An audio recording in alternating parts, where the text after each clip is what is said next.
obviously you're still pretty happy about the idea of a national cryptocurrency reserve. But back to the funding, aside from, let's say, using seized crypto, which they can do, right? Where else could the money come from? I mean, there's no way for this money to come from the U.S. government runs a deficit. I mean, has run a deficit forever, except for a couple of years during Clinton. With a deficit, the only way to fund any purchase of assets is by issuing more debt. So here we're talking about the government leveraging itself, borrowing in markets to take that money and invest it in an asset which is very volatile and very speculative. That's where the money comes from. I mean, it can't come from taxes because the taxes are already spent. So it is about leverage. That's the way I see this as a financial proposition. All right, sure, we come in on this.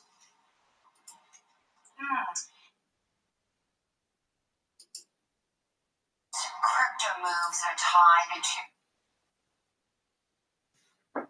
to reduce trade deficits, and this brings in the stable coins into the conversation.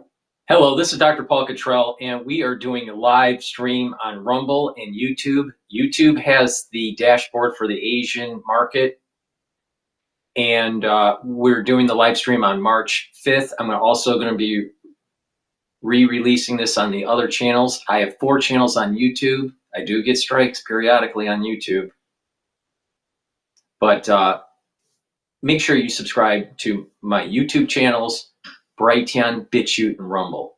If you notice, I'm streaming on different channels at different times, so please subscribe to all the channels. Really important. I also have X Spaces simulcast tonight. If you have a question or you'd like to give me your opinion about what's going on in the news or in the market, what your opinion of Trump's speech in Congress. This is an interactive show, so please participate. Again, we're live streaming on Rumble and on YouTube and on X Spaces. So thank you for joining. I greatly appreciate it. So let me go to, they're talking about crypto reserve strategy by Trump. So let's just listen in. The White House Crypto Summit, but how do you think they were selected? I mean, I think the market really saw Bitcoin, Ether, and Solana coming, but Cardano? Again, I think probably I have the same puzzle that you have, which is I'm not sure how the currencies were selected. I think there must be obviously some connection to conversations the Trump administration has had with certain people in the industry. Again, this is a wild world, the world of cryptocurrencies. So you can go as wide as you want, you can go as narrow as you want. I'm not sure there's a strong economic logic here. You can go by size and say, let's pick the currencies which are the bigger ones. But beyond that, I'm not sure how you would stop saying, why not 2, why not 5, why not 10? Sure. And some are saying that this is really about the dollar dominance that he wants to ensure, and this could counter China's move towards digital yuan. Do you think, what should be the stance for other countries, other countries' central banks? Do they need to build up on Bitcoin reserve as well? I mean, I don't think so. I think if you want to make the dollar more prominent, you have to sort of increase the prominence of US dollar assets. You don't want to sort of try to favor currencies, cryptocurrencies like Bitcoin, that are trying to compete with the US dollar. Bitcoin is competition to the US dollar. The US government holding Bitcoin the way El Salvador did, this goes against your own currency, not in favor of your currency. So if you want to put more weight on the US dollar, focus on US dollar assets and don't try to play the game of currencies that traditionally have been trying to compete with the US dollar. I'll tell you, offline before you started live, I was asking you about your thoughts on Trump's idea of creating a U.S. sovereign wealth fund, and you were saying that is linked to the cryptocurrency reserve. Talk to me about how, because I mean, the sovereign wealth fund, as far as I know, Stephen Maird's idea is basically, look, the tariffs, you get money from other countries, right? That goes in your sovereign wealth fund. Your sovereign wealth fund invests in I don't know what. How's that linked to the idea of a crypto reserve? I mean, you have to go back a little bit my statement before. Which countries have sovereign wealth fund? Countries like Singapore, Norway. that run surpluses. When you run a surplus, by definition, you need to hold foreign assets. Yeah. You need to. You cannot avoid building a sovereign wealth fund. It's not a choice. It's a necessity. The U.S. does not run surpluses. So when you take the money from tariffs, you could pay back the debt. You could pay more of the deficit that you have. You don't have any surplus to invest. So investing for the U.S. will always be a leverage proposition. Whether it's a sovereign wealth fund, let's buy some stocks, whether it's buying Bitcoin. So we're talking about the same financial proposition, which is the US government should it leverage itself to buy other assets which are volatile and risky. Okay. Governments typically don't do that. That's a proposition that needs to be explained to me. Yeah. Why would a government have to do that? But it's a brave new world now, sounds like. All right. Listen, Antonio, fantastic talking. Thank you so much. Always a pleasure. Antonio Fontas there from INSEAD, Cherry County, part of the government. All right, I'm going to pivot over to Dr. Zakaria, Fareed Zakaria from CNN on his take of Trump's tariffs. But before we do that, please go to my store, the-studio-reykjavik.com, and help support my work in these live streams by getting the great products that I offer. These are products that will help with your health and wellness. It's a holistic approach. It's not just getting great supplements and stacking, but it's also about lifestyle change. So, that means proper diet, proper exercise, proper sleep, mindfulness, and learning new things. These are all holistic approaches to improve your health and slow down the aging process. And this is something that I do. So please go to my store, the-studio-reykjavik.com, and get the structural nano silver soaps that I offer. I have lavender and peppermint in the new packaging. And I think the new packaging is pretty nice looking. So the lavender and the peppermint, same quality structural nano silver soap as before, but just in a new packaging. And in the old packaging, I have the structural nano silver soaps in lemongrass and also in charcoal tea tree. So please get a few bars for your household, help support my work, and help support your health and wellness. Use discount 5 and you get $5 off. It's all caps, discount 5, number 5, and you get $5 off any order. All right. I want these great products in your hand. Use them regularly, help support my work, and help support your health. It is a win-win. It helps me and it helps you. And if you listen to how I use these things, they're dual purpose. So it's not just one purpose. And if you pay attention very closely, you get actually a lot for the money you spend on my store. Please also take a look at the deodorants that Rainbow Herbals have made. I partnered up with Rainbow Herbals and we've developed these deodorant bars that are dual purpose. It'll help to detoxify your body, but also it's used as a deodorant. It's for males and females. Get a couple bars for your household. You can get it in citrus or you can get it in peppermint, lavender, and tea tree. It's made from essential oils from the Himalayas. You're not going to be able to get a better deodorant. This has no aluminum and no baking soda. Again, it's made from all natural ingredients, essential oils from the Himalayas. Again, you cannot buy a better deodorant. So please go to my store, the-studio-reykjavik.com, detoxify your body and use it as a deodorant. Use it every day. It's for males and females. Get a couple bars or a few bars for your household. Help support my program here and help support your health and wellness. Again, if you do this on a regular basis, you're going to notice that your body is slowing down the aging process and your immune system is going up. It's very important. I'm literally, I'm not talking in hyperbole here. I am the most comprehensive in terms of stacking and explaining to you what you need to do to be able to target certain systems in your body to get healthy and to slow down the aging process. Nobody is more comprehensive than I am. All right, let's go to CNN here. President Trump's sweeping tariffs on Mexico and Canada are raising enormous concerns over how America is treating two of its biggest trading partners. And it comes as the White House further aligns itself with U.S. adversaries like Russia and its authoritarian leader, Vladimir Putin, all while shifting away from Ukraine and clashing with President Zelensky. Joining us now is CNN's Fareed Zakaria. Fareed, thank you so much for being here with us. I want to begin with these tariffs. What impact will they have on Americans? Oh, they're very significant. They're very substantial. So if you take American... For the ones that are listening on X Spaces, if you have a question, just ask for the mic. It's a live show. Please participate if you'd like. Cars.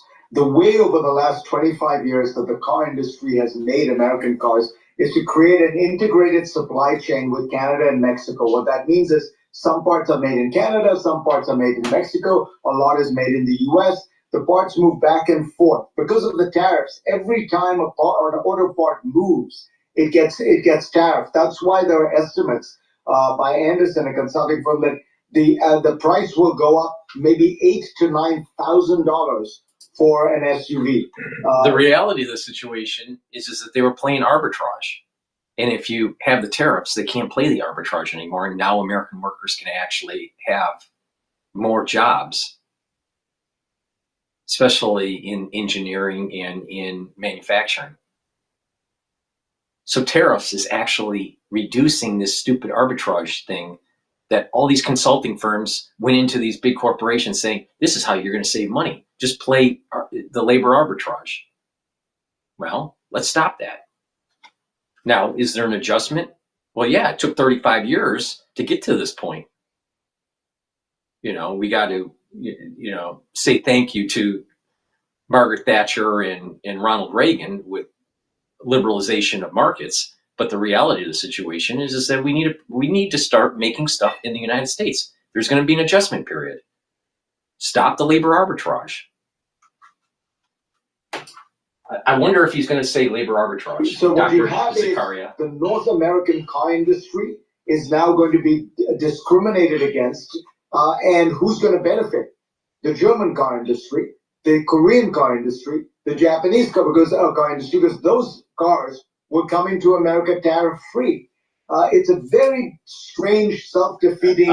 there's a lot of manufacturing that's actually happening by Daimler in the United States. Now, the one thing that Reagan did do right is that he said that if you are going to sell a car in the United States, you're going to need to build it here. And that was during the whole Japanese car industry taking market share away from the OEMs, the big three from Detroit. The reality of the situation here is that we need to protect our jobs and stop this labor arbitrage. And the thing is that the big three in Detroit didn't pay attention to Trump in his first term. And they went all speed ahead after Trump left office for his first term to further dig in their supply chain with Canada and with Mexico. Don't you think that was stupid?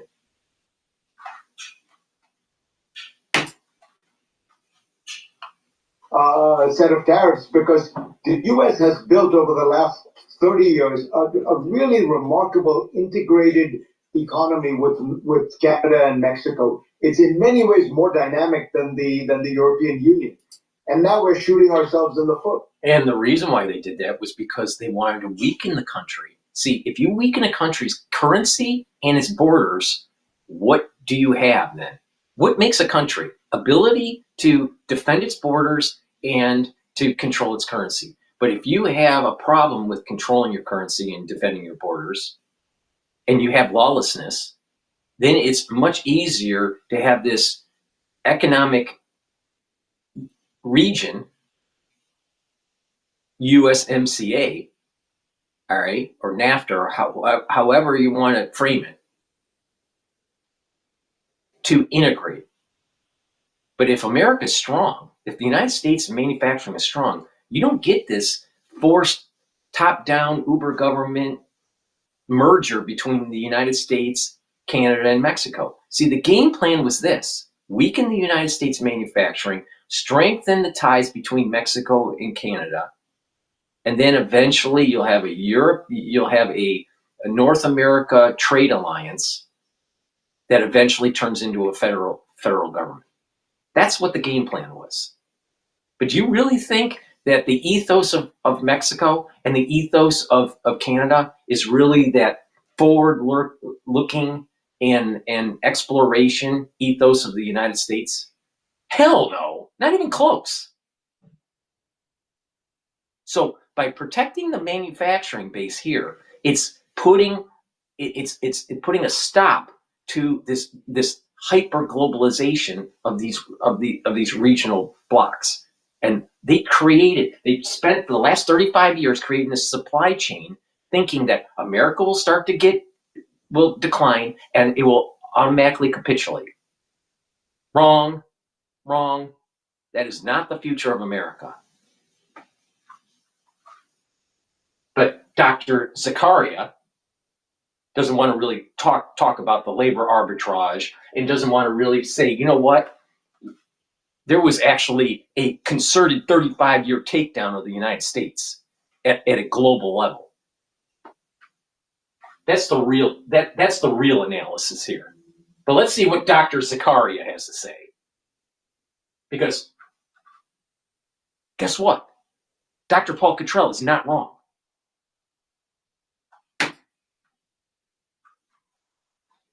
President Trump, Fareed, has repeatedly accused other countries, including U.S. allies, of taking advantage of the United States. Why does he think this is the case? Trump is a protectionist to his bone. His first political statement as a real estate developer in the 1980s was a full-page ad he took out in the New York Times where he talked about how Japan was ripping the United States off, taking advantage of the free trade. Dr. Zakaria, you really think that a one-world government is the way to go? Really? You really believe that post-Americanism should be on the tombstone of the United States?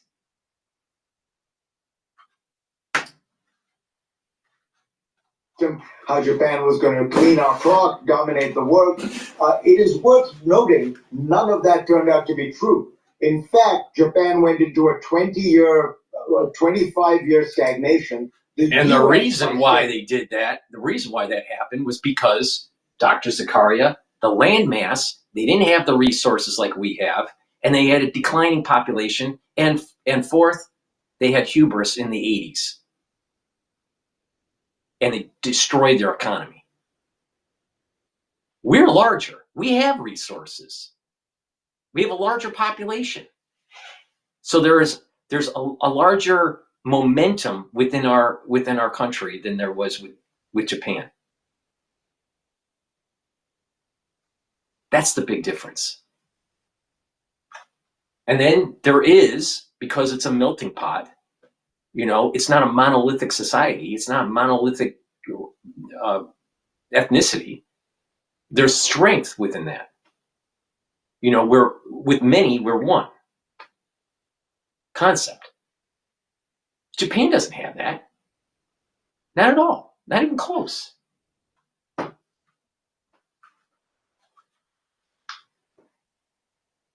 So that's the reason why it didn't happen.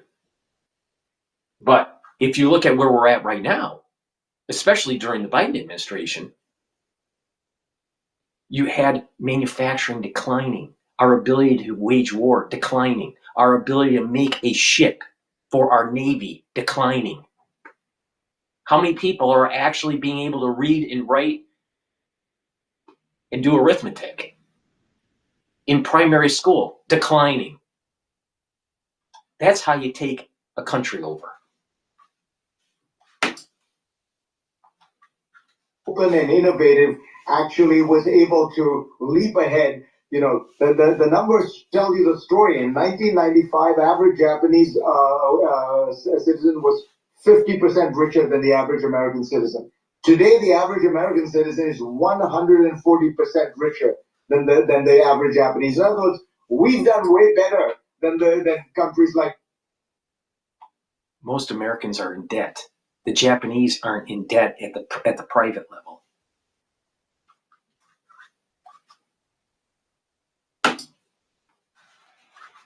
ban that protected their markets. But he believes this stuff. And, so he finds any excuse. The excuse he's using with Canada is ludicrous. It's fentanyl. Canada represents 2% of the fentanyl that comes into the U.S., but it has provided Trump with what I assume is a pretext in order to slap tariffs on them.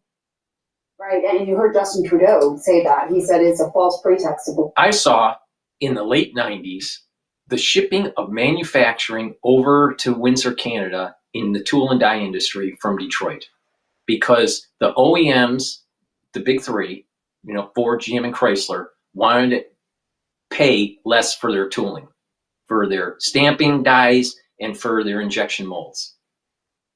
I saw it with my own eyes happen because they were playing the currency arbitrage. The dollar was too strong and the Canadian loon was weak, and they could play the arbitrage. So they were moving all this tool and die out.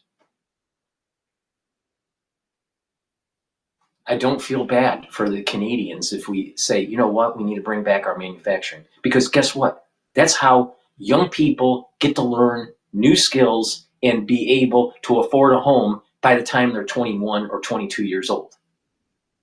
The current system is set up in such a way you can't even buy a home now until you're like 35 or 40. So don't tell me, Dr. Zakaria, that Americans are better off. People were better off when they were younger in the 90s than they are today. The people that are today that are young, they can't get a good job. Their skills suck. But he thinks that America's better off. Canada for fentanyl. So I want to go to another big topic, of course, of how Donald Trump is handling the war in Ukraine. European nations have been rallying around Ukraine since Trump and Zelensky clashed in the Oval Office. And meanwhile, the Trump administration has been aligning more and more with Russia. There's ample evidence for that. Is Trump's foreign policy essentially reshaping the world order with the U.S. no longer at the forefront? I think this is going to have seismic long-term implications because, as you say, what Trump has now done is he's withheld military aid to Ukraine. He's withheld intelligence sharing, which actually is an extraordinary thing. It costs us very little, and it was crucial. It was the eyes and ears for Ukraine to fight its. So Ukraine can't really fight the war by themselves. They need the intelligence by the United States, the bullets from the United States, the tanks from the United States, the planes from the United States, the missiles from the United States. I'm seeing a pattern here.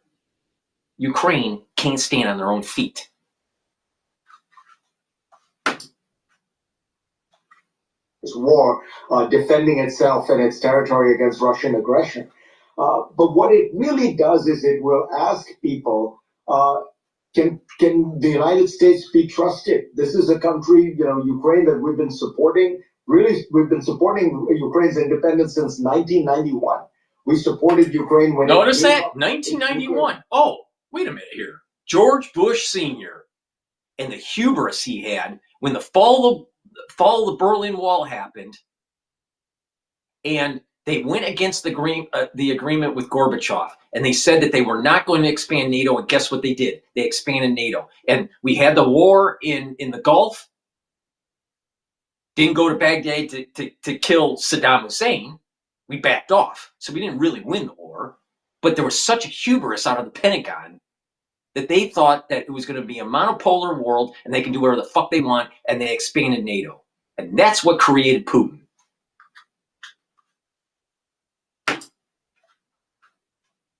It's the third largest arsenal in the world. It gave it to Russia in return for Russian security guarantees that the Russians have now been violating for 10 years. So everyone is going to be asking, can we trust the Americans, or will they promise us one thing and then flip on us? Ferdy, take a listen to this clip of Senator Alyssa Slotkin's official Democratic response to Trump's address last night. Listen to this. President Trump loves to say peace through strength. That's actually a line he stole from Ronald Reagan. But let me tell you, after the spectacle that just took place in the Oval Office last week, Reagan must be rolling in his grave. Donald Trump's actions suggest that in his heart, he doesn't believe we're an exceptional nation. He clearly doesn't think we should lead the world. Fareed, is she right? The way I put it is this: Trump believes in transactions. He's always looking for transactions. He's always looking for how can he squeeze somebody. And the people you have leverage with tend to be your friends. You think that the World Economic Forum doesn't do the same thing? You have all these powerful players trying to squeeze the middle class and turn them into serfs. Guess what? You know where the middle class started? It started with the automotive industry, with Ford having the right thought that the workers should be paid a high enough wage to actually buy the product they're making. And it built a huge industry and all this economic clustering and made the middle class. And we ship it away to another country? See, these countries only start rising up economically when we ship our technology and our jobs to them. I would like to see something that Mexico and Canada actually create by themselves. Something that they invented by themselves. The only thing that I think that came from Canada that was even worth a hill of beans is Rush, which is the band, the rock and roll band. That's about it. About it. That's it. Rush, the band. Everything else, no.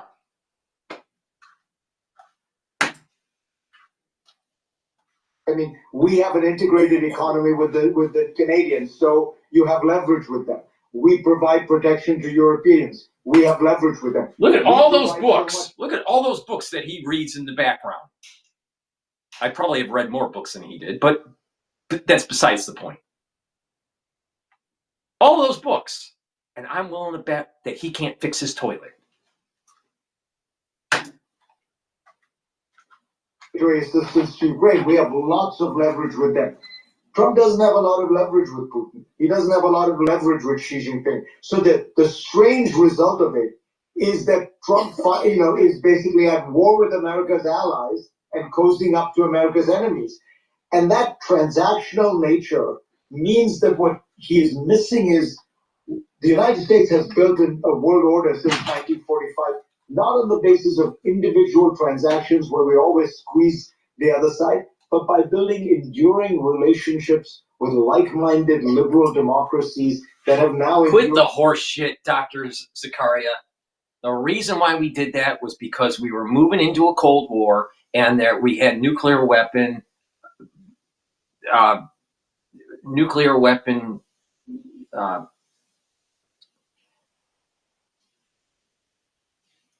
race, for a lack of a better term, nuclear weapon development race with Russia. And what's interesting is that when the United States thought that the Soviet Union was way behind on nuclear development for the bomb, all right? Truman had hubris, just like what happened with George Bush Sr. And they had hubris, and what they did was it was like, we're going to do whatever we want because we got the bomb now. That was Truman's point of view. And there's video of this out there on the internet because this is, they had recordings of this at this time.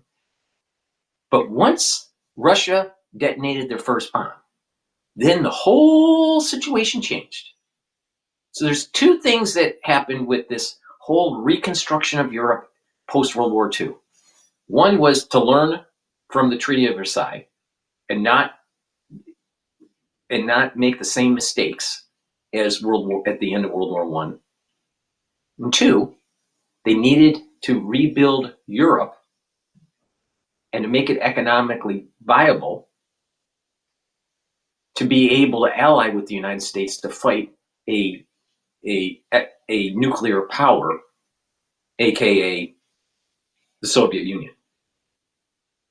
And you had businesses that were willing to rebuild Europe because it was completely devastated. So there was lots of money to be made from American finance and American manufacturing and machines and everything. So there was an economic incentive. There was an incentive to learn from the mistakes from the end of the war of World War I, and to have allies, to have allies in Europe to push back Stalin. But let's see what Dr. Fareed Zakaria has to say. That reads a lot of books but can't fix his toilet. He's going to tell you all about manufacturing, but he probably can't even use a screwdriver.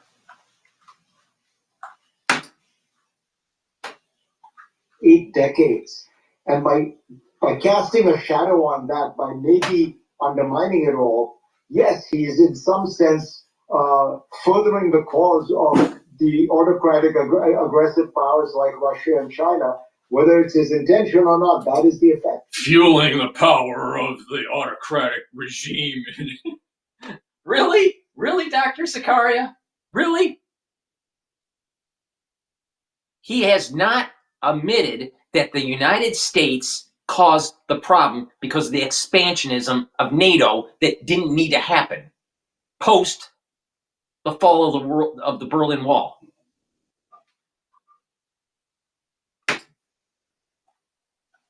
Zakaria, always great to have you on and hear your analysis. Thank you so much. In terms of what Donald Trump said about tariffs last night, he said that there might be a little bit of disturbance, but we're okay with that. It won't be much. I mean, a lot of people, obviously, especially economists, disagree with that. And we heard that speech by Prime Minister Trudeau yesterday, where he was very direct, pulled no punches in terms of addressing the American people and Donald, as he referred to him as. As I understand it, the Canadian Prime Minister and President Trump are going to be speaking today. Just walk us through what we expect. Will they make a deal? Give us your take.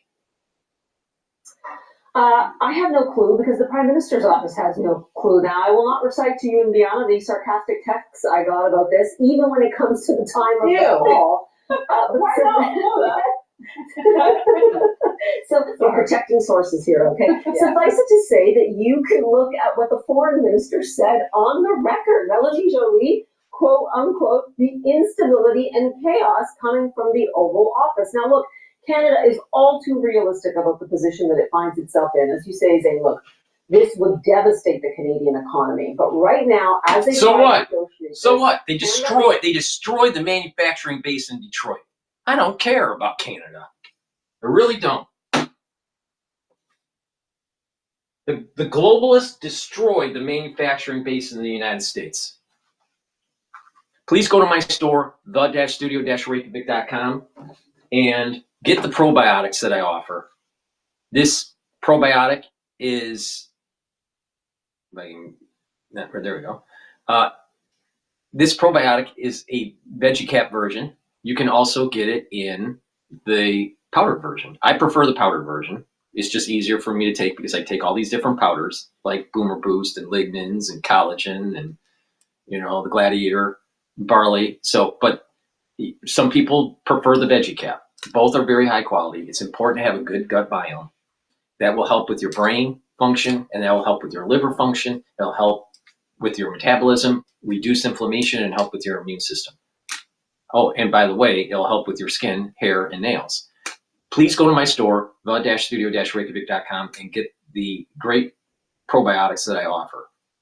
Good gut biome is really important as part of your protocol. All right? And don't be afraid, Zakaria, so you know how to actually fix your toilet instead of just being intellectual. Please go to my store and get the Goodnight Formula. By taking the Goodnight Formula every day, what will happen is that it'll allow you to get into 3 cycles of REM sleep and deep sleep. That's really important to be able to detoxify your central nervous system, because when you're in REM sleep, you're detoxifying your central nervous system. When you're not detoxifying your central nervous system. So what happens is that you have toxins that build up. You consolidate memory when you're in deep sleep and in REM sleep, and you'll be well rested. Now, what you'll notice is that if you do that regularly, you're actually aging slower, and you're going to have more energy, and your immune system is going to be better. Why? Because when you're chronically sleep deprived, your cortisol levels are higher. Your baseline cortisol levels are higher during the day. That means it's immunosuppressive. So if you bring down your cortisol levels by having proper sleep, you're actually improving your immune system. See why holistic approaches work? Really simple. Like I said, no one is more comprehensive about this than I am. Please go to my store, the-studio-reykjavik.com, and get the Good Night Formula. It has tryptophan, melatonin, GABA, and passion flower, and a few other ingredients. Take a look at the label. It's a very high quality supplement. Take it every day and make sure that you get into those 3 cycles of REM sleep and deep sleep. And when you are well rested, you're reducing the chances of early onset of dementia. Guess what? You don't want dementia. My father is dying in a nursing home right now, slowly dying in a nursing home right now because of ischemic dementia. Trust me, you don't want that. But Dr. Fareed Zakaria knows it all, but he can't fix anything. Trying the whole firm to say, look, we don't want to meet in the middle, as Secretary Lutnick had suggested. No, we want all the tariffs removed. Now, if this afternoon they come to some agreement that we're going to exclude automobiles, that may happen. But Canada would also like a date on the table for when they can go through everything else. And in the meantime, sticking to what Justin Trudeau said yesterday, those retaliatory tariffs, they will stay on. Canada says it is not lifting anything until this is a done deal. I do want to point out, though, just talking with Manu there, I mean, look, there's a lot going on in Capitol Hill, and you continue to hear, even from Republican members of Congress or senators, because they are hearing it. It is hurting their constituents. Does the Trump administration have a point that there are more things to be worked out with both Canada and Mexico on trade? Do they have a point on fentanyl? Absolutely. You'd be hard-pressed after this crisis, this drug addiction crisis in any country, for any politician to say that is not serious. Canada has put money, boots on the ground to try and deal with that. The Trump administration has said it's not good enough. How do you deal with that in terms of negotiation? Look, this is supposed to happen in the next couple of hours, but as I understand it, again, the word I got was things are fluid. So let's see if any deal, so-called, comes from this. But in terms of the retaliation, you cannot mobilize an army to the border and then tell everyone to retreat once you've already told them this is war. And this is what I've been saying to the two of you for weeks. Trump's language on a 51st state, and Trudeau being the governor, has stiffened spines in Canada. They have laid the table here for how this will hurt Canadians and the Canadian economy. That is something that has not happened. Well, CIA, guess what? Remember the War of 1812. You know what? Payback's a bitch. So let's wait and see if those carve-outs do happen this afternoon. But this will not be the last we hear about this on trade for the next several weeks. So, just the fact that you have various provinces in Canada essentially saying that they're not going to stock American goods, they're not going to have American goods on their shelf as a result of this. It's already done, Zing. Right. Oh my God! Americans are going to have less goods on the shelf and maybe more expensive. Maybe Americans should actually downsize. They should downsize how much they spend. Most people spend way too much on stuff they don't need, and they're not focused on the stuff that they really need to focus on, like their health. They'll focus more on their vacation, and then all of a sudden in your geriatric years, you start having problems, and you're on pharmacopoeia because you didn't listen that you need to invest in your body on a regular basis, and the earlier the better. No. Instant gratification, got to have those goods and those goods. Make sure you get those products off the shelf at Target. Crap that you don't really need.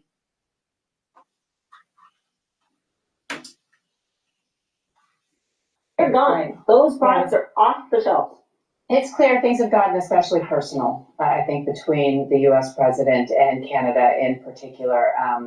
Unfortunate for all sides here. And Trudeau's a wuss. And just remember, it was the Canadians that voted him into office. All right. Now, I want to... All right. I'm going to play this CNN perspective of cars, the issue with cars, subject that I know a whole fucking lot about. Please go to my store, the-studio-reykjavik.com, and get the NAC. I added this to my stack. Why? Lots of anti-aging gurus were seeing positive results, so I looked into it, and guess what? This is what it does for you. And it's not in my daily stack. NAC will boost up your glutathione levels. Glutathione is really important as a antioxidant in your liver. It also helps to detoxify your liver and your kidney, especially if you take acetaminophen.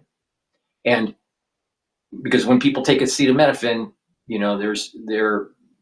may have some problems with the liver and the kidneys, especially at higher doses.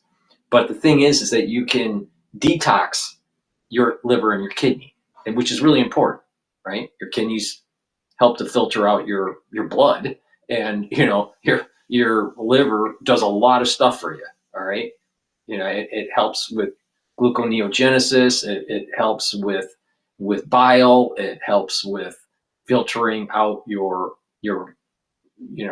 toxins. It's a major organ. All right, lots happen with your liver, so you need a healthy liver. All right.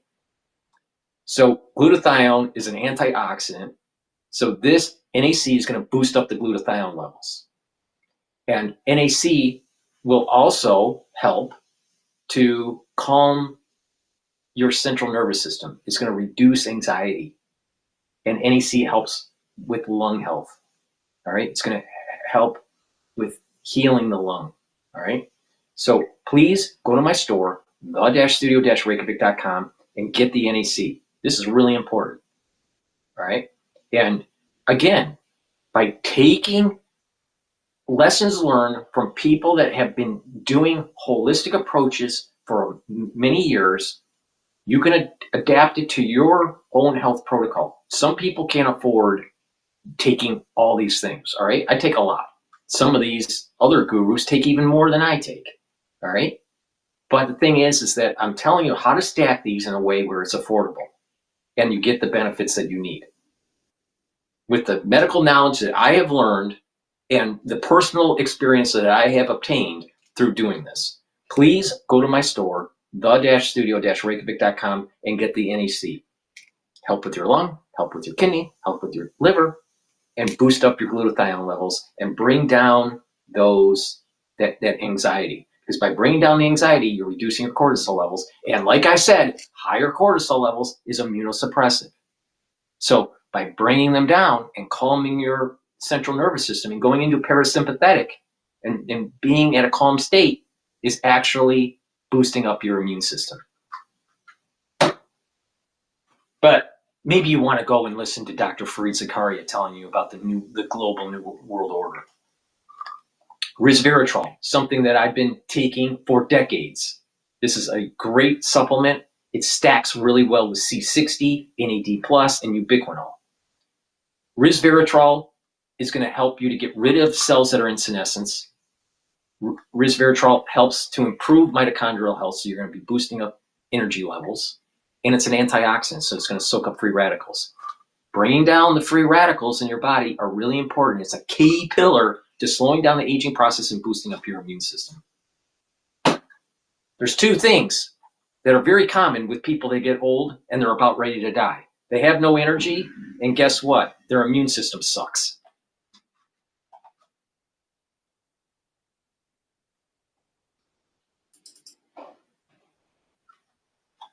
Tariff impact. So they haven't changed, their model hasn't changed a bit. So David, I hate to interrupt. Less competitive in the United States. I hate to interrupt, but we have just gotten word from the White House, Caroline Leavitt, the press secretary, in the press room announcing a 1-month extension of some tariffs. Let's listen to this soundbite together, David. We spoke with the big 3 auto dealers. We are going to give a 1-month exemption on any autos coming through USMCA. Reciprocal tariffs will still go into effect on April 2nd, but at the request of the companies associated with USMCA, the president is giving them an exemption for 1 month so they are not at an economic disadvantage. So the 3 companies that he spoke to are Stellantis, Ford, and General Motors. They requested the call, they made the ask, and the GM and Ford, they've been playing the labor arbitrage game too long, and they should have woken up and realized that the supply chain should be coming to the United States. It makes zero sense. If you really care about the ecosystem, you really care about climate change, why would you be spending all this fossil fuel, all right, going back and forth between Canada, through the United States, to Mexico, then back to Canada, and then, and then eventually final assembly in the United States? Why would you do that when you can build an economic cluster in the United States, not have to have all this travel? Why? Because they're playing with the labor arbitrage, and we have regulations that are actually suffocating our manufacturing base. Wake up. to do it. It's a 1-month exemption. And the president. So, David, that is probably a relief, albeit temporary. Yeah, well, it's... See, everyone on CNN, I mean CIA, wants status quo. They don't want to fix the problem. They just want status quo. But remember, status quo means global new world order. The situation doesn't change. So, immediately it takes situations like the one I explained yesterday, where I have a sold order, a customer that wrote a sold order. We negotiated the deal, and it was an $80,000 Ram truck. That truck, ostensibly, if I understand the tariffs correctly, would become a $100,000 truck. So I was going to be shipped that unit. I'm sure the customer was not going to accept that price increase, and that vehicle would sit on my lot. So that will take care of these types of short-term issues. But again, long-term, I think it would be great for the administration to work with these companies and figure out means to enhance our position in America. I mean, we build the majority of our vehicles in the United States. So we're already building a majority of our vehicles in the United States. It's the wrong attitude, dude. I know you sell cars, but guess what? I designed them. I know exactly what the fuck is going on. The problem is that he's talking about the assembly, the final assembly, and some of the subsystem assemblies. But the parts that the sub-assemblies or the final assembly goes into the main plant, these parts are being made in Canada and Mexico, and also in manufacturing bases in the United States. But the thing is, there's a lot of it that is being made in Mexico and in Canada. So you can't do your final assembly, or you can't do your sub-assembly if those parts are cut off. That's the problem that they had with the whole problem in 2020 with the shutdown of the supply chain, because everything is JIT, just in time. So guess what? Why not make those parts in the United States? So when you say the majority of the vehicles are made, yeah, but there are many parts that are for the sub-assembly or the final assembly that are made outside of the United States. And that's where the problem is. And so how many workers do you really need to do a sub-assembly? And how many workers do you really need to do the final assembly? Not that many. You need a lot more workers to actually make individual products in the United States. You need the engineers. You need the people on the floor making it. You need the quality control. But all those jobs went to Mexico and to Canada. So stop the horse shit saying that most of our vehicles are made in the United States, because the only ones that are benefiting from that are the auto worker. But what about the tier 2, the tier 1, the tier 3 suppliers? Many of them ship their jobs to Mexico and Canada. Quit the bullshit. For a car dealer, this percentage would completely ruin my bottom line. I would become, my business would be in jeopardy if these vehicles. So he's going to lose his job. He's going to lose his company. All right, because he can't sell cars that are going to be more expensive because he was benefiting from labor arbitrage. Now, I don't care if he loses his business. Think about all those people that lost their jobs when they shipped the tier 1, tier 2, and tier 3 supply chain to Mexico and China. I don't fucking care. Gain price at that cost. David Kelleher, appreciate you sharing your perspective and your experience. A Pennsylvania auto. See, find someone to try to demonize Trump while he's actually trying, in the long term, making America have a more economic prowess. But they'll play because most people in the United States are stupid, most of them, and they'll play into this short-term fallacy that's being promoted on CNN. You got to think long-term here.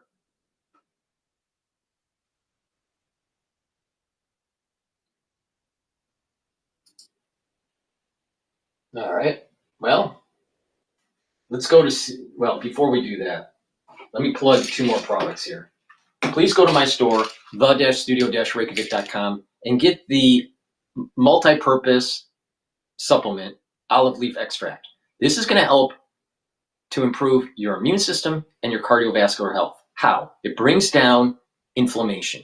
And by bringing down inflammation, you're helping with your immune system and you're reducing that first signaling that builds up plaque, because you need inflammation in your vessels to actually build the plaque. All right. So if you shut down that signal, you're reducing plaque formation. All right. Olive leaf extract also helps to bring down LDL levels and increase your HDL levels. That's improving your total cholesterol. If you have less LDL, it can't oxidize and therefore build plaque. Really simple. Please go to my store, the-studio-reykjavik.com, and get the olive leaf extract. And by the way, I'm the most comprehensive person telling you how to stack this stuff to be able to improve your health. Nobody out there is telling you this. You know why? Because most of the people out there are fucking idiots. Magnesium and zinc. This will boost up your immune system. Drink it with filtered water, and guess what? It's water soluble. So you're going to be able to boost up your immune system by taking the magnesium and zinc. If you're not feeling well, guess what? Take a double dose. Take 1 in the morning and take 1 in the evening, especially during the cold season, to boost up that immune system. Really important. Drink it with filtered water because it's water soluble.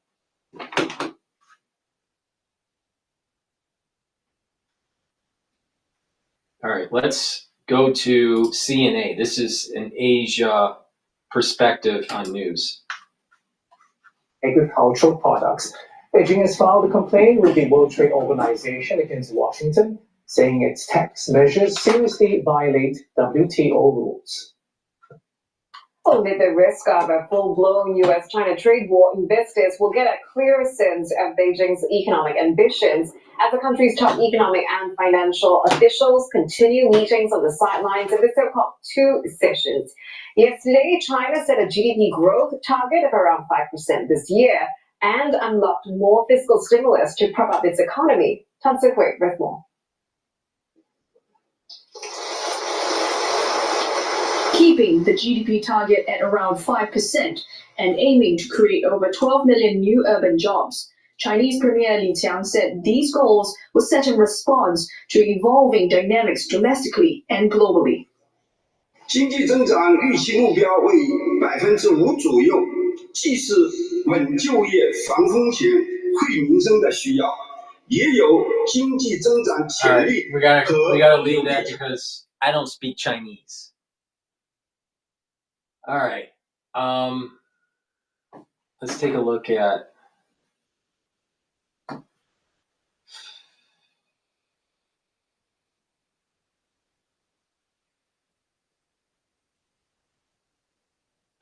This is Times Radio. Yeah, I haven't played Times Radio in a while, so let's listen in on this. This is dealing with Putin. No one's stopping us from doing the things we need to do. We have money in Europe. We could flood Ukraine with the money it needs to buy the weapons it needs to turn the tide of the war. We can do that. We can put, I'm working on another thing which is going to be launched very shortly. If it was so easy for the Eurowhiners to do it, why was the United States having to tow this weight during the Biden administration? They got so much money for their social programs, but they don't have enough to really fund war effort, even though they say it's so important. And they come to the sugar daddy, and the sugar daddy is Uncle Sam.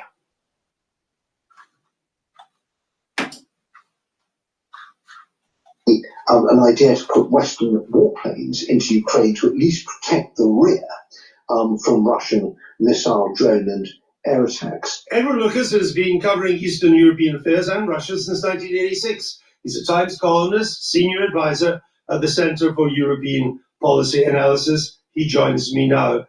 Edward Lucas, let me come straight to the point and get your take.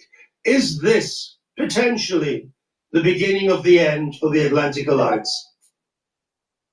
I can't believe I'm saying this. Like you, Andrew, I'm a lifelong Atlanticist, and I know we've had very rocky periods in the past, sometimes our fault, sometimes theirs, but I think this is the end, because as you said in your excellent monologue, and you should make that into a speech and give it somewhere, the trust has gone.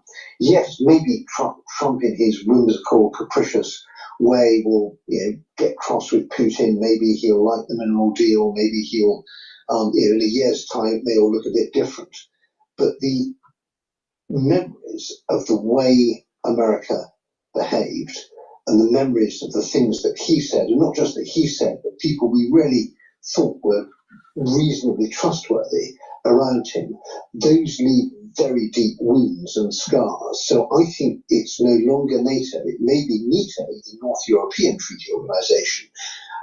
We may be able to do something with Canada. We may find new allies in Japan and South Korea. But I'm afraid that the world that we have grown up with has just ended. Fascinating to hear you say that, Edward. And what you said there takes me on to exactly. I think that would be a great idea, that we actually stop this New World Order. Wouldn't it be lovely to see the sunset of the New World Order and actually the dawn of a new age? Like self-determination. Please go to my store, the-studio-reykjavik.com, and get the turmeric. This brings down inflammation and soaks up free radicals. Helps with your immune system and your cardiovascular system. Ashwagandha root brings down cortisol levels and blood glucose levels. Guess what? You want to control the sugar content in your blood serum? Guess what? Take ashwagandha root and stop eating candy. Please go to my store, the-studio-reykjavik.com. Stack these together, and this is going to help with your immune system by bringing down inflammation, all right? But also, it will help with your cardiovascular health. By bringing down inflammation in your bloodstream, you're reducing that first signal that leads to plaque formation. And the turmeric soaks up free radicals, so you're reducing the chances of LDL being oxidized. And you need LDL to be oxidized to create the plaque. So if you stop oxidized LDL, you don't have as much plaque formation, which is a good thing. I must say this like fucking 3,000 times. Please go to my store, the-studio-reykjavik.com, and take the lignans. It's a powder. You take it every day. It brings down inflammation. It helps with your immune system and your endocrine system, and it soaks up free radicals. So you're helping your immune system and your cardiovascular system. And when you stack these together, the turmeric, the ashwagandha, and the lignans, guess what? You're supercharging your immune system and helping your cardiovascular health. please go to my store, the-studio-reykjavik.com. Use discount 5, all caps, number 5, and it's a dual purpose stack. Tell me, what person on the internet is actually telling you how to stack this stuff and give you such a comprehensive overview on how to tweak it based on your price points and your particular issue? Nobody. Like Dr. Wizard of Oz? No. What about Dr. Drew? No. What about all of the celebrity docs that everyone went to during the crisis? No. Nobody is as comprehensive as I am. Go to my store, the-studio-reykjavik.com, and follow my protocol. You know why? Because it fucking works.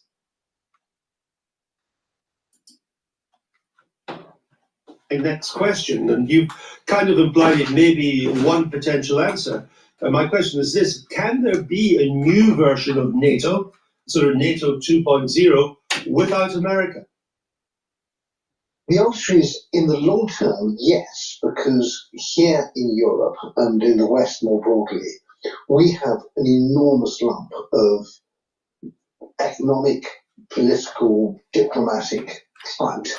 We have, $20 trillion GDP. We have 500 million people. Add the Japanese, the South Koreans. There's still a lot of the West left. The problem is that we are joined at the hip with the Americans and all the military stuff that matters right now. So just imagine, for example, that you are Finland, Poland, Denmark, or Norway, core frontline states who really get the threat. And over the last 5, 10, 15 years, you've invested heavily in the most modern American weapons, the F-35, the JASM, which is their super stealthy cruise missile. And you're now suddenly realizing these weapons may not work when you need them. Just imagine that Russia makes an incursion into Finland or Norway or Baltic states or wherever, and you want to use your F-35 or your JASM, say, to flatten the air defenses in Kaliningrad, that Russian exclave on the Baltic Sea. And you turn these weapons on, and a little screen software update needed.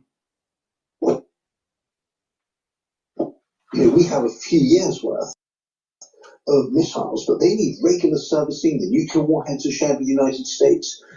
If Trump doesn't want American weapons used, allies won't be able to use them, and this is a really scary prospect for us. I would suggest that Europe should operate on the assumption that this pause in the arms sales or arms supplies to Ukraine could easily become permanent. We don't know, but I think it would be prudent to assume it would. If we do proceed on that basis, what should Europe be doing in the next 6 months? The most important thing is to keep weapons and money going into Ukraine. It's a paradox that the Ukrainian defense industry is only working at about half capacity because of shortages of money and some extent of electricity. So the Ukrainians are increasingly making the weapons they need. You remember at the beginning of the war, this tremendous sort of idea, we need tanks and we need huge numbers we need howitzers and artillery, and we need more vehicles, and we need shells and shells and shells. And that's really changing now. And they're still important, but basically vehicles don't get within 10 kilometers of the front line because they get whacked by the other side's drones. So we're now in a kind of warfare which is both very, very high-tech with the sort of absolutely latest cutting-edge drones that our military would never be able to get a handle on, coupled with very old-fashioned warfare where you use maps and compasses because your electronic devices don't work. I spoke to someone yesterday who said the Ukrainians are thinking of getting carrier pigeons as a way of getting messages back from the front line because carrier pigeons can't be hit by Russian electronic warfare and Russian drones can't fly fast enough to shoot them down. How interesting is that? I did learn that almost 55% of the military hardware Ukraine's using is being generated by Ukraine's own arms manufacturing. So there is, and a lot of it drones. So there's something happening there. Now, Brussels is looking at the EU borrowing collectively to pay for defense. You've talked about a rearmament bank in Europe.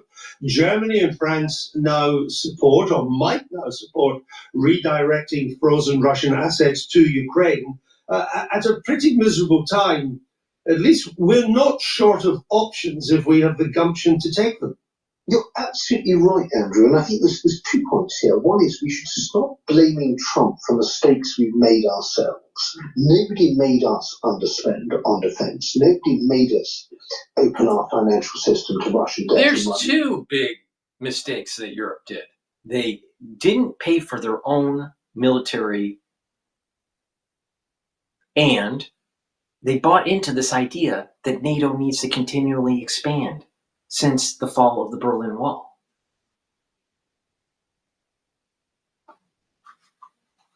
Now, that's also a U.S. problem, too. But, I mean, come on, Euro whiner.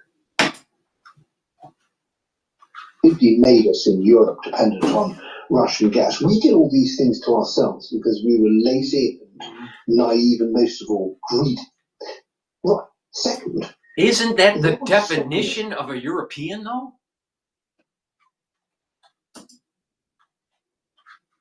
Doing the things we need to do. We have money in Europe. We could flood Ukraine with the money it needs to buy the weapons it needs to turn the tide of the war. We can do that. We can put, I'm working on another thing which is going to be launched very shortly, which is an idea to put Western warplanes into Ukraine to at least protect the rear from Russian missile, drone and air attacks. Then there's the rearmament bank. We can immediately set up a bank for defence which will within months be lending tens, then eventually hundreds of billions of euros and pounds. I'm going to plug another product, but you know what this is sounding like? The European military-industrial complex aligning with the banking industry. Another banking war. Brought to you by the Rothschilds. Please go to my store, the-studio-reykjavik.com, and get the lozenges, the structural nano silver lozenges in elderberry and zinc, and also in manuka honey. You get 21 lozenges in a bag. Very high quality lozenges. The moment you have an irritation in your throat during the cold season or during the allergy season, take the lozenges or their drops right away. Have these available at home and at work because you never know when you're going to start having that issue. And guess what? This season is worse than last season, either from peak to peak or from week to week. All right? This season that we're in is worse. So you need to mitigate. I'm seeing a lot of people in New York not feeling well. And there seems to be a rebound. Like there's 2 types of manifestations of this. They're not feeling well, and then it kind of like hovers, and it's like a lot of mucus, or they recover, and then it happens again like a week later. Lots of people are wearing masks in New York, and guess what? I'm seeing a lot of nurses that are on the MTA that are wearing masks when they're coming off from work. People need to pay attention. Something's not right. Please go to my store, the-studio-reykjavik.com. It's the-studio-reykjavik.com. I apologize, I'm talking so fast, but I have to go through a lot. The blueberry flavor for the structural nano silver drops, you get 100 because the drops are smaller than the lozenges. You get 100 in each bag, and you get the new packaging, which I think looks pretty cool. And honey and lemon, and also in cherry. The flavors I have are great. They're very high quality. The moment you have that irritation during the cold season or during the allergy season, take it right away. Mitigate the problem. Please go to my store, the-studio-reykjavik.com.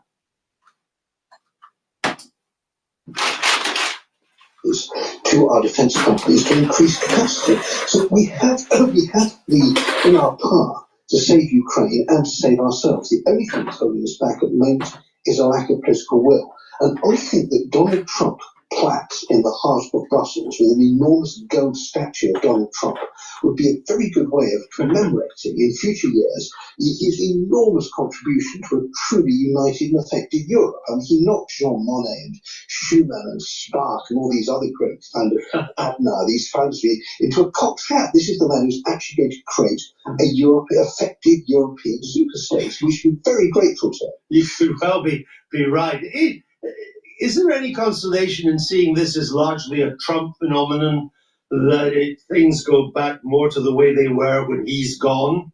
Or is there a bigger risk that it now becomes the new normal, that a US retreat from Europe into a more isolationist shell will continue beyond the Trump? I mean, we're going all the way back to the Obama administration when we said we were pivoting to Asia. Hello? Knock, knock, knock. You're a whiner. We telegraphed this like 3 administrations ago.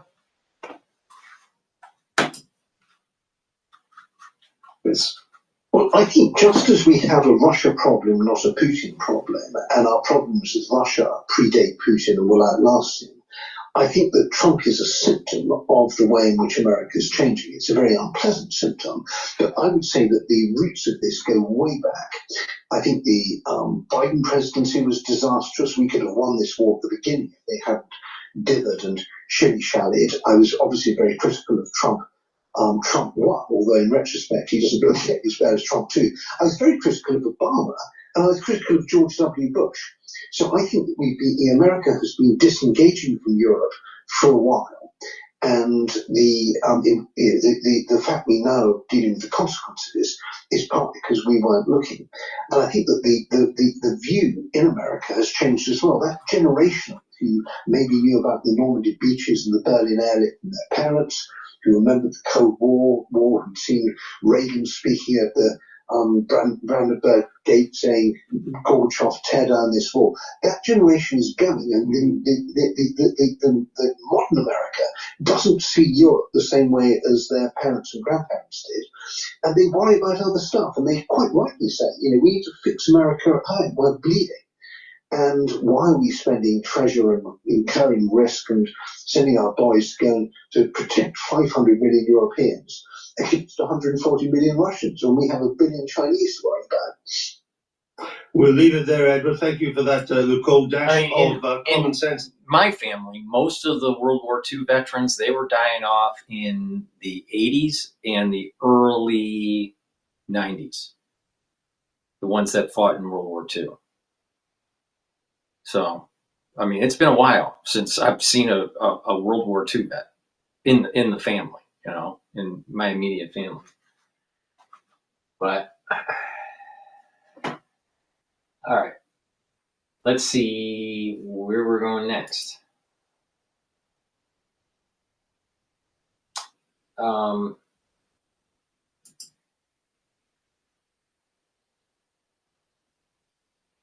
I want to play Fox News here.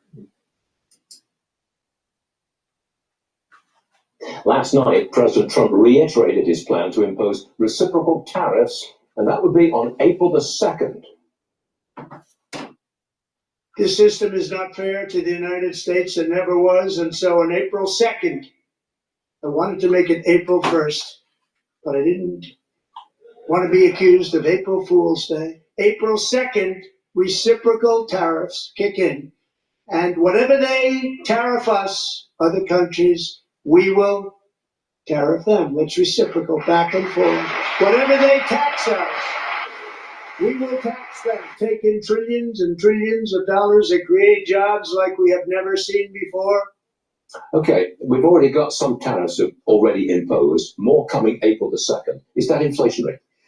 The tariffs we have right now are going to boost price inflation. They've already pushed the price of steel higher by 30% since the end of January. Price of lumber futures are up by 20%. So that would mean higher prices for those many products that use steel or that use lumber, especially in the construction industry. And if you look at it closely, the two industry groups that are getting clobbered in terms of stock price performance have been the home builders as well as the auto industry. They're getting banged up pretty bad. Because the stuff that goes into building a house or building into a car, you're in trouble. And plus, automobiles, the manufacture of automobiles is very much cross-border between the United States and Canada, the U.S. and Mexico. It's an absolute mess. And if I was a consumer, would I buy a car anytime soon? No, because I would make the assumption that this jump in tariffs, this problem in trade will be temporary, and once it's over, the price of automobiles will move lower. And here's the problem. Back in the old days, like, 1980s and 1990s, people bought cars. Maybe used, maybe brand new. They would get a car payment, get a car loan.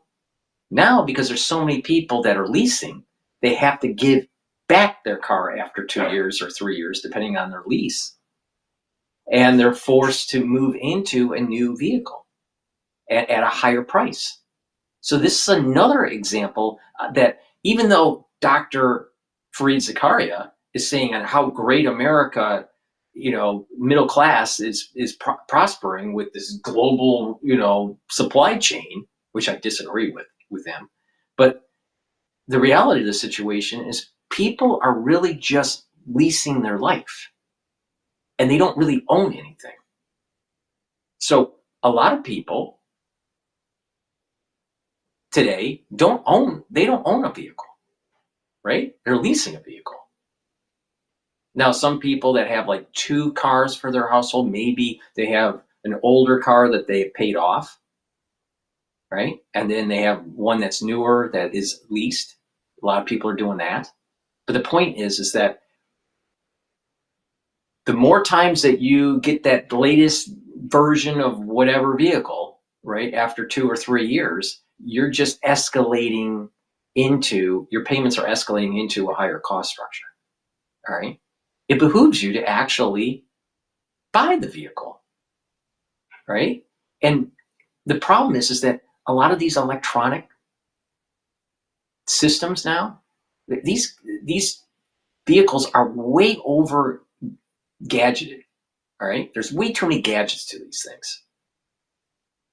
And because it's overall electrified, all right, there becomes problems. You can't even fix it. You got to go to the dealer, all right? It's not as robust as it used to be. And they want you to think that going to EVs is the best solution. It's even worse. They're less robust. You can't have a Tesla that is 8 or 12 years old. It's impossible because the battery. But you can have if you really want, you could have a 20-year-old Jeep or a truck. But as they're adding gadgets to these things, they're becoming less robust. And you're just, every so many years, you're going into a higher cost structure. It's a big problem. I'll give you the mic, Don. Let me just finish with this video here. So it's not only inflation I'm worried about, it's also going to be the loss of consumer spending, real economic activity, those many workers whose jobs depend upon getting imported materials. See, that was my next question. I'm going to pick an arbitrary time frame, 1 month, for example. If we got this trade fight and the tariffs, and they continue for 1 full month, what's the impact on the economy? It's very bad. I think even if we set aside what's going on with the trade deficit, you're going to get a big increase in the trade deficit in the first quarter because all of these companies tried to push forward the imports before the tariffs took effect, okay? So you'll probably look at a drop by real GDP. It's what happens in the rest of the economy. There I would expect little, if any, growth. I would expect the worst performance by the U.S. economy, excluding trade, since the COVID recession. Ouch. How about that? Yeah. All right, John, tell You know the reality of the situation? It's like looking at a patient that is a heroin addict, and you cut them off, all right? And they're convulsing because of it. That's the American economy based on this false premise of importing deflation and playing this labor arbitrage. Before we go to Don on X Spaces, I just want to remind everybody that I simulcast I do a live stream on Rumble, also on YouTube. On YouTube, you get to see the market telemetry for the Asian session. You get to see the futures markets and the Asian markets. So take a look at that if you want. Or you can listen in on X Spaces and ask questions or tell me, what you think about what's going on in the news. This is supposed to be an interactive show. It's not me just, blowing off steam for 3 hours. All right. It's supposed to be interactive and I guess entertaining at the same time. Please go to my store, the-studio-reykjavik.com, and get the K2 and the D3. This is a great stack to help with your cardiovascular health and your bone health. So it's dual purpose. Take calcium supplements or drink milk. That's how I get my calcium. And do some resistance training. Take the D3 and the K2, and it's going to help with your bone density. It's going to improve your bone density. Really important. But also K2 and D3, if you follow a certain protocol that I have, can actually reverse osteoarthritis. I used to have osteoarthritis because I used to do triathlons, all right? And I don't have it anymore. I'll do a show telling you how I did it. But guess what? A big part of it is D3 and K2. And D3 and K2 will help with your cardiovascular health. How? Because what it's going to do is it's going to prevent and pull out some of the calcium depositing around plaque that's already formed. A lot of plaque that is formed in your media of your blood vessel, there is calcium deposits also. So K2 and D3 together helps with your bone health and your cardiovascular health. So it's a dual purpose. And lastly, omega-3 is a great stack with this. Why? Because it brings down LDL levels and increases your HDL levels. So that's improving your total cholesterol. It also helps to prevent red blood cells from sticking too much. So that means less clotting. That's really important. Plus, it brings down systemic inflammation. And again, like I said before, bringing down inflammation is really important for your cardiovascular health. So please go to my store, the-studio-reykjavik.com. Take the vitamin K2 MK7 molecule, the D3, and the omega-3 together. This is a great stack for your cardiovascular health, and you get a dual benefit when you do resistance training and take calcium supplements or drink milk, and you're building stronger bones. It's really important when you get in your geriatric years. You don't want brittle bones. It's really hard to fight it once. It's really hard to reverse osteoporosis, all right, when you're already 65, 70 years old. So it's better to mitigate the problem now. So please go to my store, the-studio-reykjavik.com. All right, we're going to go to Don here on X Spaces. Hey Don, Paul. How you doing? Hey, not too bad. I think one of the things from the last conversation we had, looking at this retracement back to the founding fathers' first order principle, like one of the things I find fascinating is like looking at the Pennsylvania Bill of Rights, that they mention actually something: all people are born and independent with inherent rights to enjoy and defend life, liberty, then put in acquire and protect property, and pursue happiness. And the one thing, like I said, when you look at what the World Economic Forum continues to push is the idea that you will own nothing and be happy. Right. And they continue to push this idea. Right. And what you're just talking about, the same thing, this idea of owning assets. If we're moving to an economy where everybody leases and never owns any type of asset of which they could say use it as. I mean, just go back to even with software. I mean, back in the day, you would buy software, and then the corporation may update their software, every 5 years, but it was up to them. But now the way the business model is, all the software out there is subscription based. So you're constantly having to upgrade every year. And the interesting thing about that, I use with nature as well, because you look at what's been happening in the agricultural world where they're trying to use, say, CRISPR to essentially create these genetically modified crops, but they have a patent on those things. Mm-hmm. So they therefore own the genes of which you don't own then the plants of which you plant anymore. You have to pay a licensing fee so they're even starting to say digitize nature. Right. I think they should make that. I would love to see Trump go after patenting these sequences for agriculture, because my understanding with it is that if you can modify these crops with CRISPR, like you said, and they will have a patent on it, some of them actually won't reproduce. You can design it in a way where it doesn't produce seed. So you have to go to Cargill, let's say, to get new seed and then plant again. There's others that do produce seed, but they own that sequence.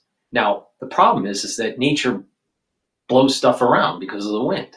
So if you have one farm that's using this genetically modified seed and it can propagate, all right, it may get into an adjacent lot, and that farmer is now potentially getting sued by the company that owns the patent because of just the wind blowing that genetically modified crop into his land.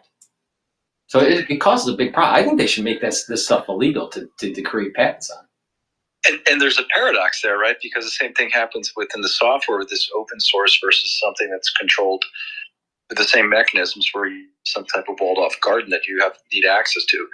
So there's this, this idea of something about nature preserving it with respect to the public trust, but at the same time, the capitalist system allowing it to,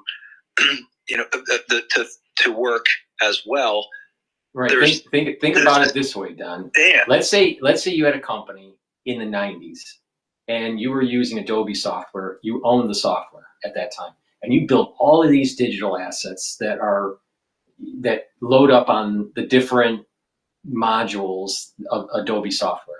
And then once they go to subscription model, you don't have access to your catalog data that you've created over more than a decade, unless you pay them a fee annually to be able to access it, that data that you've created. So you don't even own the data that you created before because how do you load it up? So it's crazy. And what's happening in the manufacturing world too, it's happening with machines, CNC tools that we buy. You basically have a code of which if you don't make the payments, they shut the machine down. Back in the day when I was doing tool and die, you had the G code that would be just sent to the CNC machine. So you still generate the G code out of the CAD/CAM software. So what do you mean by they shut the machine down? Basically, they have the ability to because it's connected to Internet of Things, that they have the ability to shut your machine down. Are you kidding me? Wow. See, what we had Fidels, and we were running and we would have a compute. Now, the Fidels that we were running didn't have the built-in PC monitor that was part of the Fidel. We fed it through a port. So we had an external PC that loaded the G code into the Fidel. But I guess now all of these newer machines now have a built-in PC that's running off the internet. See, we didn't have we didn't have it on the internet. We had a network in the shop that the machines were connected to a server, and those PCs that were connected to the CNC were connected to the server to download the G code that was produced by the CAD/CAM software from the office. So it had its own network, internal network, but it was never on the internet. Now everything's pretty much connected to Internet of Things. You can't override that? There's no way to override that? I'll have to check with my IT department tomorrow, but I think there was one case where we couldn't start the machine up. we had to get a code from the manufacturer. So you have the option to buy the machine, right? Or can you only lease? You have the option to buy it, but if you're leasing and so forth, this payment, cut it down. So that most likely once you own the machine, then they give you a code that says it. Oh, all right, I see what they're doing.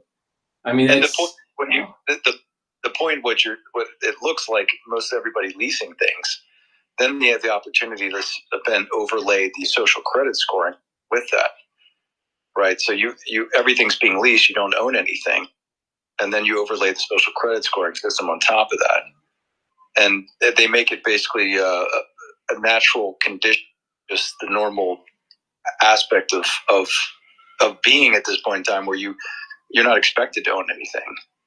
So therefore you're beholden to this sort of pseudo, again, to this capitalist system could be influenced by the government, which we found out to be the case during the last pandemic. So there is definitely, you're seeing a movement towards this. Again, it used to be what people would pay off their mortgages, right? Now people like 30-year mortgages, and everybody just continues to refinance. Right. And then you have on top of that the property taxes and so forth. So you never really own your property, even if you don't have a mortgage, because you're constantly being hit with the property tax. The government really owns your property. That's really how it is. You're renting your property at your rent rate, assuming you paid it off. Your rent rate for the property you own is actually your taxes. And I think I think in England, I'm not too sure if any English citizen truly owns the property. I think they lease it from the crown. Yeah, that's kind of like what's in New York. You have these. What happens is like these buildings that are built up in New York. They don't really own the land. They take a 99-year lease. So theoretically, most people that buy are going to be dead, so they don't really care. But theoretically, if you lived a long life, you could own a condo, and then it's taken from you because the lease of the building expires. So it's interesting to me that the Pennsylvania Bill of Rights mentioned this aspect of owning, yet our own Bill of Rights sort of diluted it with almost removing it and just saying the pursuit of happiness. Yeah. Yeah.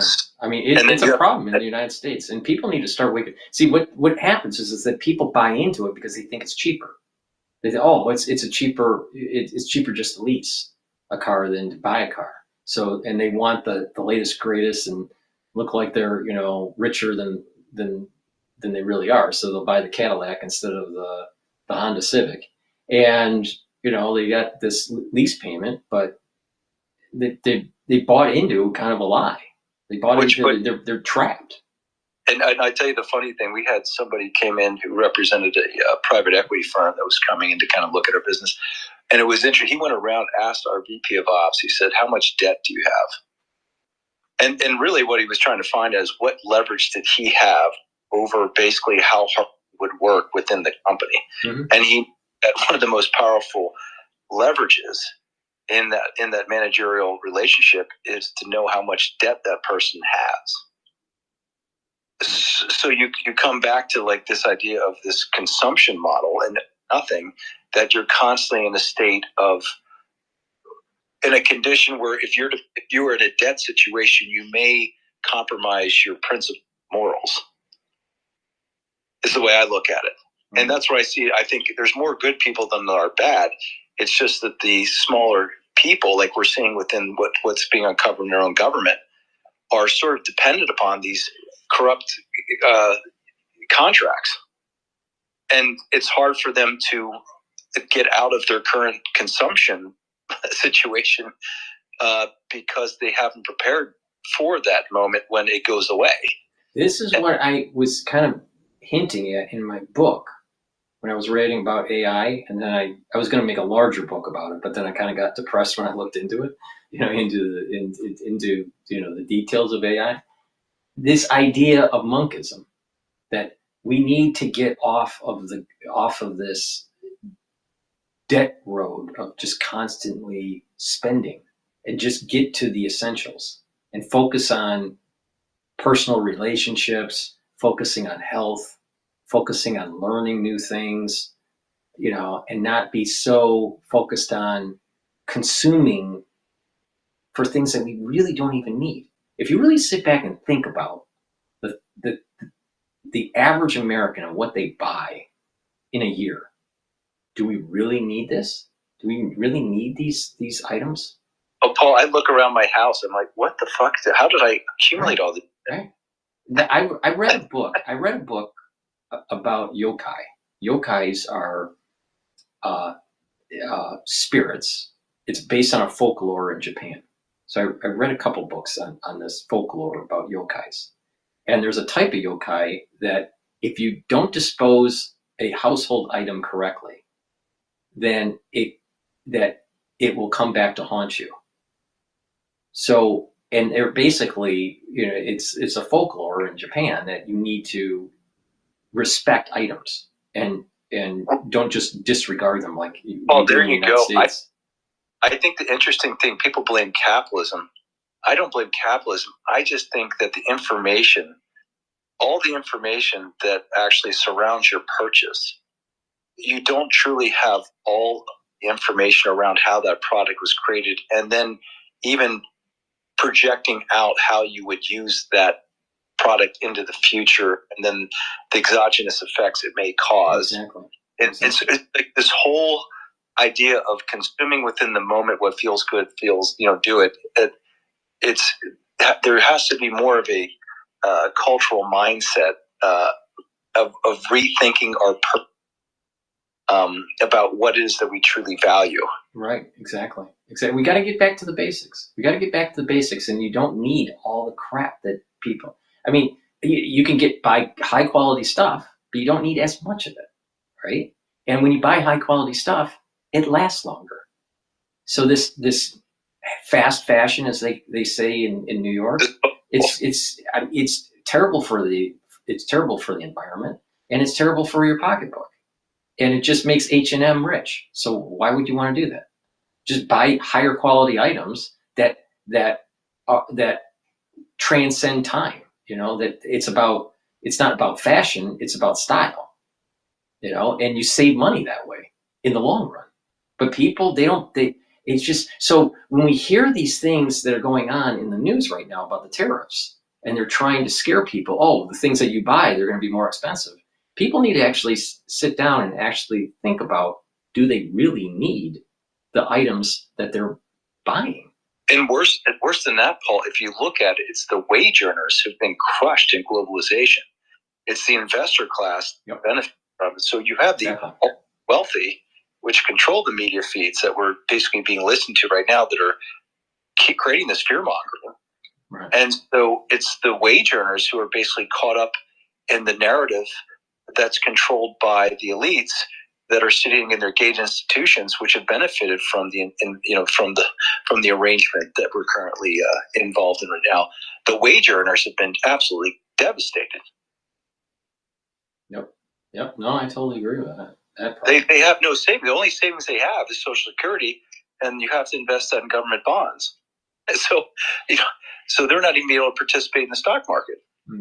Yep. That's why I'm saying that the ones that are going to be hurt the most in the long run are the transnational capitalists if Trump wins this trade war. The short term, the people that are consuming, the wage earners that are consuming goods and services, they're going to be paying more. But a lot of these goods and services that they're paying for, they really don't need.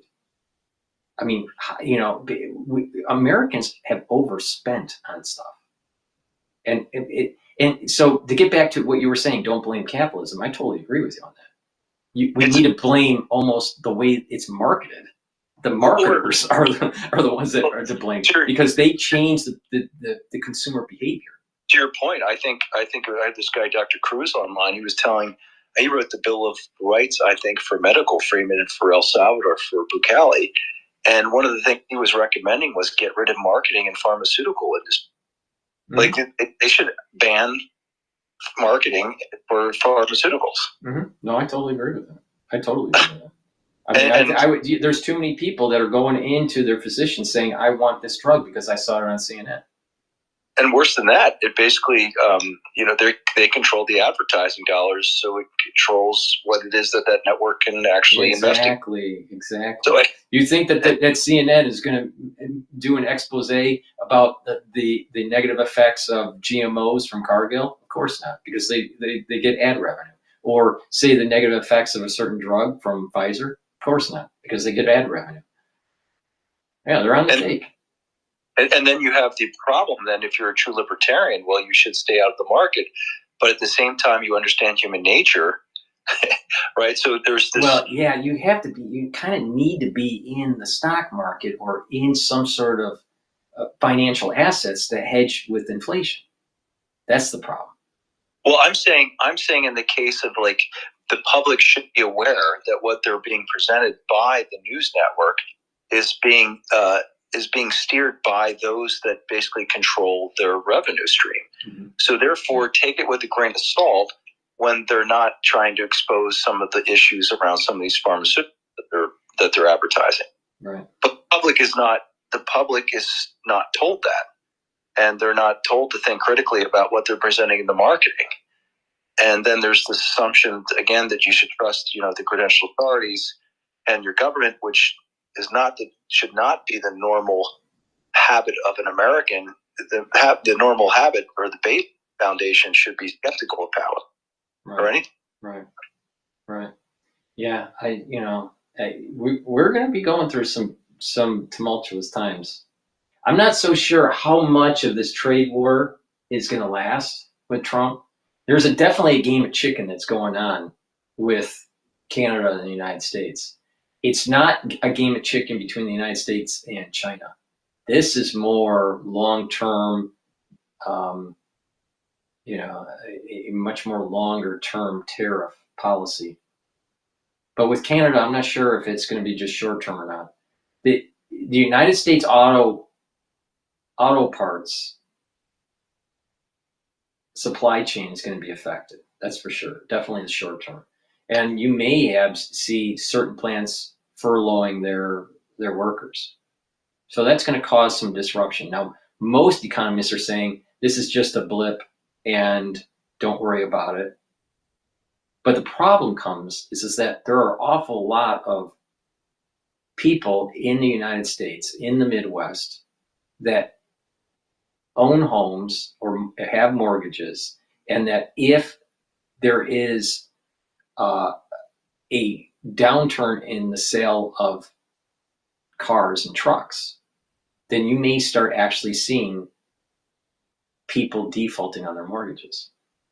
And this reminds me of 2006 before Lehman, because oil prices started to go up. People were slowing down on buying new vehicles, and you start seeing prime borrowers having problems to be able to pay for their mortgage. And then in 2007, you started to see more stress in the market, and then the fall of Lehman took place because it started to involve the subprime borrowers. But I contend that the Lehman event, the crack started showing in 2006 in the Midwest because of the auto industry. So the question is will these tariffs be the crack that may propagate into a Lehman event 2 or 3 years down the road? I don't know. I don't know for sure. But there seems to be some similarities of what I remember seeing in Michigan in 2006. And a lot of these people pre-Lehman had their McMansions. And they had good jobs. They were engineers, or they were managerial, either at the line level or or white collar, and they had nice homes. But when that industry started to lay off or slow down, it caused a disruption in the mortgage market and hurt the banks that were over leveraged, because before 2006 they were pumping these mortgages. So and it didn't start with subprime. It started with prime borrowers. So, I'm not so sure how this is all going to play out. My gut feeling is that the tariffs are going to be a little bit of a pressure on the market, the stock market, and this is a great time to buy into the stock market. And then when they pass tax law where our taxes are less near the end of the year, then we're going to see major rally that goes into 2006 and helps the Republican Party win the midterm election. I think that's the game plan. But you could have a great game plan, but something that they're not thinking happens. And I think one potential Dragon King event is, how does these tariffs affect the auto industry? Now, I'm for bringing back manufacturing in the United States, even if it involves a recession, because I think in the long term, we making our own stuff is better for our economic clustering. But it's very possible that we see a recession and people defaulting on their mortgages. And I see, Paul, right now, again, we're supplying some parts to the Bronco. I'm seeing, again, backlogs are climbing, right? So that means basically it's putting in pressure on rate and wages here in the United States. Now, you're looking again at possibly eliminating some of these taxes that these people have actually also having to pay as well. You could look at unemployment taxation, you could look at federal income taxes and whatever. And so you may see a lot of this offset of what he's putting place, in which, again, the average American worker who's dependent upon the wage, the benefit, where we may not see the benefit is going to be in the luxury markets of the wealthy people and, the Connecticuts of the world and the finance world, where they may not be seeing the big margins that they once had. And we're seeing, by the way, private equity moving into manufacturing. It's huge. I mean, everywhere I look, the private equity is buying up manufacturing companies. So they see the shift that's happening as well. So I kind of see that it's what we're seeing is a redistribution, but it's not being done by the government. It's actually being done by people who actually do the work, are going to actually get a fair wage for that work that they've done. Right. Yeah. I just, right now the market, like in the Asian session, the S&P 500 futures is trading at 5,844, so it's off of its all-time high. But I think, but it just seems, when I look at the technical analysis of this, is that it looks like it would bottom out at about 5,750 or 5,500 before it starts to rally. And the one thing I've started to find, at least I'm rethinking how I look at the stock market more as a confidence barometer, right? So what is the confidence of Americans' capability of producing things? So that I think is the way it was supposed to be, not something that's completely untethered to what is the productive capacity of the people, right? It's become somewhat of a thing that's influenced by money creation and manipulation. Well, it's definitely, it's that battle between fundamentalists versus behavioralists. I think the market is a behavioral indicator, and it's not so much about. Well, so your point. So when I talk with my employees, a lot of them, they're feeling confident. They are feeling good about the future. And so we talk about a boom, a bust, a depression. Those are like you're saying. When we say the future, I mean there's different time points in the future. Near term, medium term, long term. I mean, I'm very bullish about America long term and medium term. Short term, meaning the next 6 months, we may actually start seeing a little bit of a hiccup with the economy.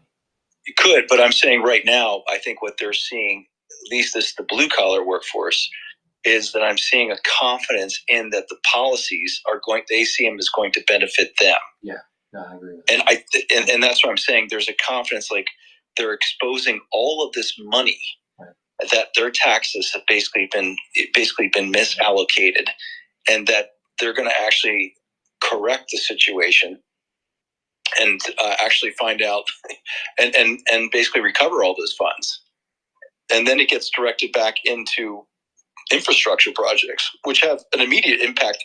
And by the way, I think even during the pandemic crisis, there was a lot more of direct infusion of the funding into the productive capacity. It didn't go to the banking system like we saw in 2008. It flowed directly to the people that were actually creating the products. Right. So there was a little bit of a difference that we're seeing where it's almost like I said, it's rebalancing. It's the cycles turning, and I think we're going to go back to figuring out how to create value again versus just becoming a consumer-based economy that is importing and just a giant supply chain management company. Going back to the Bronco, I think the new Bronco design is pretty good. I think they did a really good design on that. They keep selling them. I mean, keep selling. It's a cool design. I remember I remember the old Broncos, back in the 80s. But so we're doing the tow hooks. Yeah, that's cool. Yeah, I kind of miss the automotive days. I had a lot of fun during that time period. But I also saw I also went through that whole technology transfer that was going on in Detroit. So, but yeah, no, I think that the colors for I like the white version of the Bronco, the white and probably the gray. I would go for. I don't think I would go for the black one, but I think white looks pretty good. I kind of like the blue. You like the blue? Like the blue. Yeah. No, it's a cool design. I like the design of it. It kind of hints, even though it has like a modern feel to it, but there is a motif of an old Jeep. You kind of see a little bit. Absolutely, it has a nostalgic look to it. Yeah, absolutely. Yeah. But it has modern lines. We have in the studio, we would say organic or inorganic design. If you have a smooth surface, it's organic, and if it's more edgy, like some of the sheet metal bending on, let's say, some of the Cadillacs, all right, and it's sharp, that would be an inorganic design. And talking about inorganic looking would be some of these electric vehicle. So it's interesting that Trump mentioned that he was going to take off the electric vehicle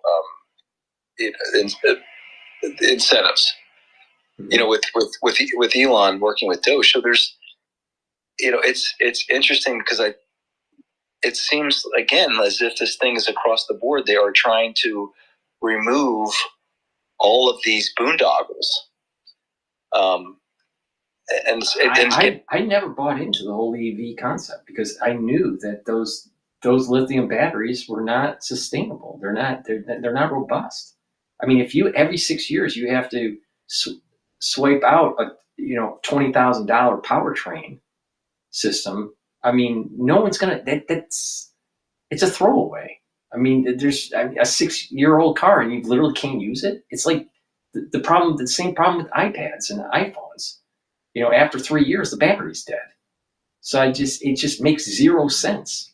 EVs make no sense. And then the energy production, that's mostly from fossil fuel. So people plug in their vehicle at their home or at a power station, but the energy being produced usually is from coal. So people don't even realize that you're charging your vehicle actually on fossil fuel. It's not electric. So it just makes zero sense. I don't know if you lost the mic, Don. I'm not sure what happened yet. But just request the mic again, Don, if you want to talk. While we're waiting for Don to... All right, okay. Here we go.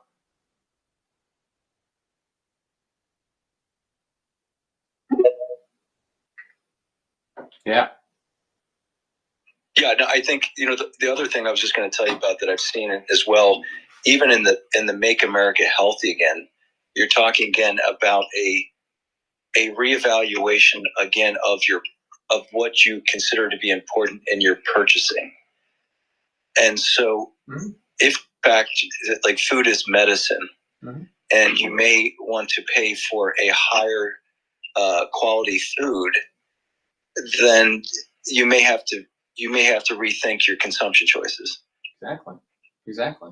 People need to wake up. I mean, you know, the way Americans have been living for the last 30 years, or maybe even longer, but, you know, it probably goes all the way back to the 50s, you know, where there was this big consumerism that was taking place. But, you know, post-World War II consumerism.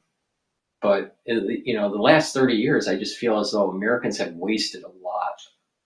You know, and then you have these, you have these people that are pack rats, where they have so much junk in their home or in their basement or in their garage, and they don't need it, you know? So there's a simplicity and a beauty of just minimalism. Paul, think about this show. What was it called? They basically had a whole entire series about buying storage units, right? And I mean, think about I think I was looking at the square footage with astronomical amount of storage unit in the United States of America. Yeah. I mean, those all could be houses for people, Exactly. right? No, it's just Americans. They're storing shit. Yeah, we're drowning in junk. We're drowning in stuff we don't really need. There was one of the hosts on Bloomberg in the morning. I think his last name's Miller, and he's probably a little younger than I am. All right, maybe by 10 years. So it's a little bit, yeah, probably about 10 years younger. And he was talking that he doesn't have any money to spend because he spent it all during the Christmas season. This is the mentality that's a big problem with Americans. They feel as though they have to buy a lot of stuff during the holidays, you know, post Thanksgiving all the way up to Christmas. And then all of a sudden the bill comes due in January and February, and they don't have good cash flow. And you're just buying stuff because you're being told by marketers that that's what you need to do. And it's totally disconnected from any sorts of reality towards the actual holiday that you're celebrating. So it just feeds on itself, and people get farther and farther in debt. And the banks love it because they don't want to give you the car loan. They don't even want to give you a home loan. They want to give you a credit card because they're going to charge you lots more interest while they borrow at a really low rate from the Federal Reserve. So people need to wake up and become a little bit more simplistic and be more judicious with their purchases, and they'll have a better life. It'd be interesting to see too if like you're saying, we have come across some difficult times. I think in the pandemic, you know, I was aware of like the food banks, you know, basically ran the food. And again, I would say that the support systems around people, again, growing their own food, or at least having a resilient system if something that were to occur again, I don't think that anything's really been done to prepare for another crisis. It'll be similar and so it comes back to like this time now is to start rebuilding some of those local connections and really understanding where your food comes from. And again, rebuilding local sort of connections so that, and I use Nassim Taleb's idea of anti-fragility conditions, so that when you have an exogenous shock to the system, you won't feel the consequences of it. In fact, you'll be much more anti-fragile coming out of it. You know, so it's because system's always under stress. It's just a question of those people recognizing that stress and then making sure that you have some type of surplus within this system to be able to respond in the time of the crisis.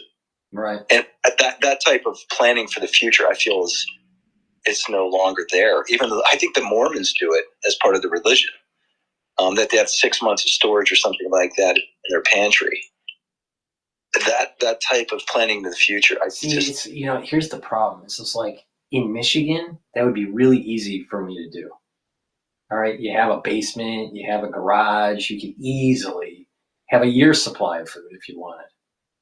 The problem is when you live in New York City, you can't store food more than 2 or 3 weeks because you just don't have the space. So there's many areas, especially in these metropolises, where you just can't have that anti-fragility that you're talking about. To be the most anti-fragile are the ones that are in rural areas. I mean, if you have a farm and you're growing your own food, and you have your own cattle or your own livestock,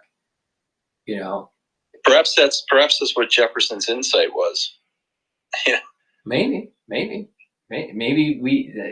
was way ahead of his time. Maybe he was so ahead of his time he was hundreds of years even ahead of Hamilton. But I do see like ones that are wealthy that are coming out of New York that have the wherewithal. They are buying about 10 acres outside of the city, so either upstate or into New Jersey, and they have a little farm. They have it, it's a little, it's for their own needs. It's not like it's commercial or anything, but they buy about 5 to 10 acres. They have some livestock. They have enough space to grow different crops, and they're just more anti-fragile compared to someone that's living in New York City. Because the most that I can store just for meats in my freezer is about 1 month. All right. Well, okay. What happens after that month? Well, I probably would die. So there are many people that live in these 15-minute cities that everyone is promoting. Really, it's very fragile, and your supply chain breaks down. You have a problem. And that's why it's funny. Someone sent me, I think Robert Kiyosaki, I think he did some type of special forces, whatever.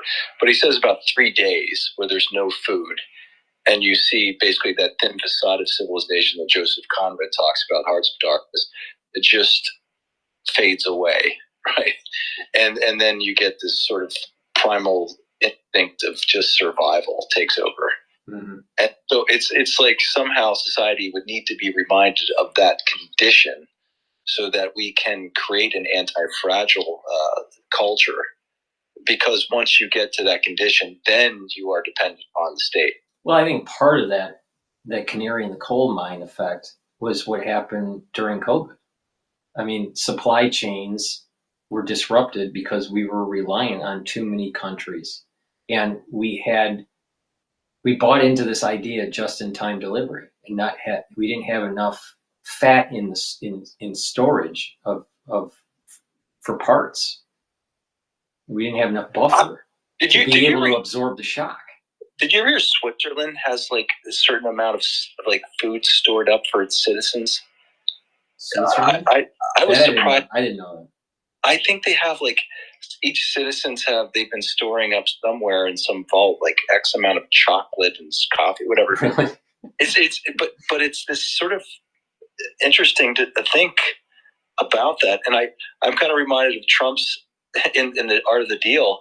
The idea again, if you always want to go into a deal knowing that you can walk away from it. And I kind of think that's the same thing about being dependent upon the state. You always have to be in that condition. You can walk away from something that's forced upon you by the state, like we saw during the pandemic. Right. I mean, if I was living back in Michigan, I would most likely move towards the idea of having 6 months supply of supplies, food and supplies. But in New York City, that's impossible. There's no way. You'd be living around boxes. You just don't have the space. Which you could argue is maybe the thinking behind what they call 15-minute cities. Yeah. I mean, there was I remember it was one of the first ebooks I ever read. I can't even remember the name of the damn book. I'd have to look it up. But it was a professor from Florida that was pushing this concept that there's going to be a big shift from suburb to urban. And that's where the jobs would be. This, if I remember right, I must have read it probably around Lehman, when Lehman took place, around 2007, maybe 2008 when I read it. And he had a very, very persuasive argument that I sort of bought into. And at the same time, the book about, to survive the new economy, you have to be creative. It's like I think it was called the creative class, or the something creative class. So these two concepts of the creative class and moving into an urban environment was being pushed almost 20 years ago. And many Gen Xers fell into this concept. I fell into it and moved to these higher density areas thinking that it was more sustainable or more anti-fragile. Now, in terms of food security, I would say it is less robust to be in New York City.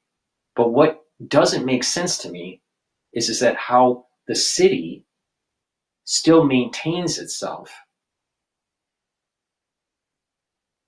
even though there is some sort of built-in instability. I mean, how would I want to phrase this? So there's entropy, right?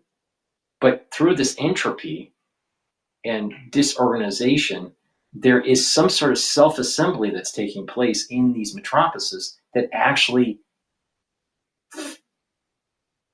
goes against the entropy. New York City doesn't make sense that it even is around, is the point I'm making. It's just, it shouldn't exist. But it does, obviously it exists, but it doesn't make sense that it exists.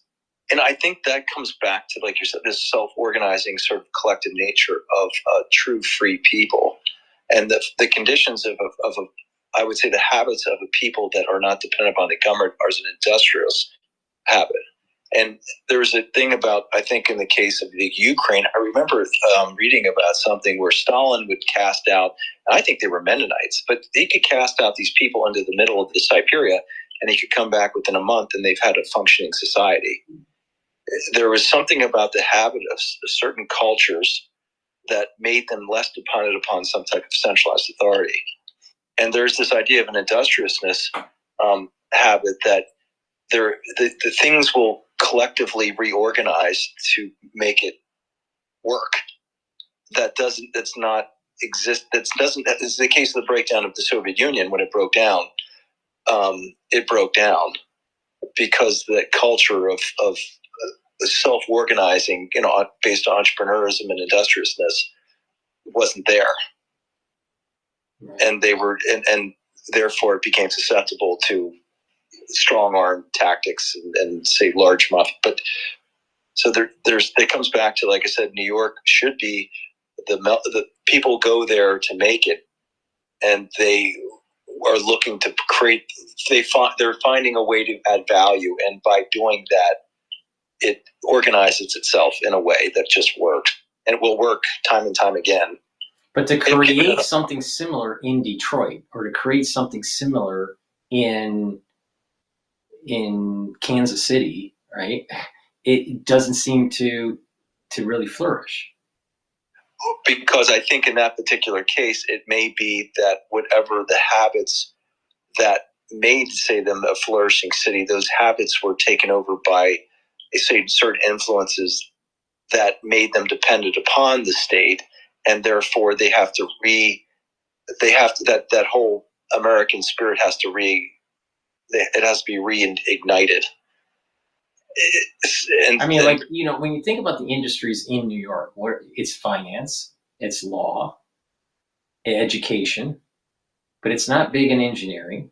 It's not, it used to be fashion, I guess, is another industry, but that's more on the design side of it, not actually on the manufacturing side, because that's all done overseas. So it just seems like anything that New York used to have in terms of manufacturing has been shipped out. Sure. So it just seems like New York should actually decline, but But I think maybe it's just the prowess of just the financial industry is so strong that if these banks decided to just move to Texas, then literally, it's game over for New York. And that's where I think in the case of Rome, 1 million people within a month, I mean, it was basically gutted. And there's a possibility the financial capital could shift, to China at some point in time. So when that happens, all those finance jobs, which have been, say, propped up by certain policies that are no longer sustainable anymore, finance becomes susceptible, and that big money flow into New York City starts to percolate out into the suburbs again. I mean, like, if you look at, like, Wall Street, all right? Wall Street, let's say even in the 80s or 70s, parts of the 90s, you had a lot of people on the street going back and forth between the different buildings. Many of the banking institutions or the investment firms were in, lower Manhattan in the financial district. JP Morgan was across the street from the NYSE. But it's now kind of like turned into a museum. They still obviously have the NYSE, but it's a shell of itself on the floor. I've been on the floor twice, and it's no way near where it used to be, and it's all electronic, and the data servers are in New Jersey. So it's like you don't even need the NYSE. It's just a kind of like an old relic. So when you're talking about trading, now there's different types of finance. There's corporate finance, there's banking, and then there's trading, finance, right? And the trading side of this, it's just, it's all electronic now. And it can be remote. Back in the day when you didn't have all these fancy computers, you actually had to trade with a broker, and there was an actual physical stock that had to be transferred back and forth between the banks. And I think they called them runners, back in the day. So you had these runners that are running all over the place in lower Manhattan. So there were tens of thousands of people every day running around on the street. Well, now it's tourists, and Wall Street literally is now a museum.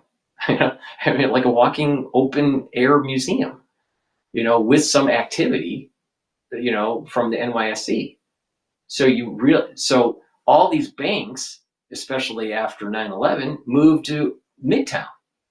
So JP Morgan and Goldman Sachs and Bank of America and all, so all these major banking firms moved to Midtown.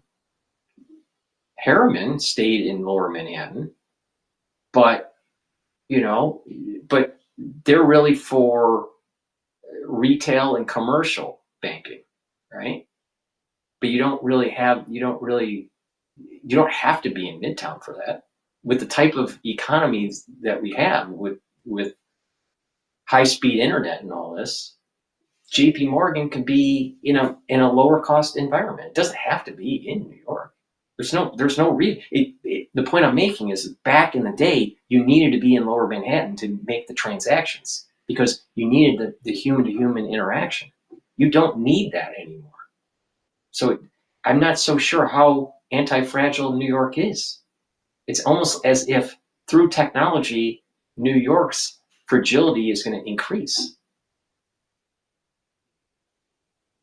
Yeah, and I agree. And I think the people that will benefit from it were those with really cheap energy sources, because that's where you're going to position your AI infrastructure. Right. So Texas should just be booming. Did you see an aerial view of the TMC manufacturing facility in Arizona?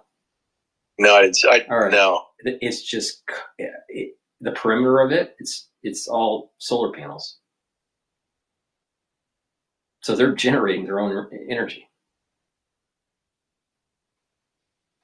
Yeah, and you look at being able to build. I mean, Texas, it's just flat. I mean, you can just every time I go down there, chunks and chunks and chunks of construction. And they have access to cheap oil, gas, and I'm sure they'll start building nuclear soon. I think they're looking to small nuclear reactors. I mean, just it seems Texas has become like it was almost, I said, New York City may transition to where you have the cheapest energy source.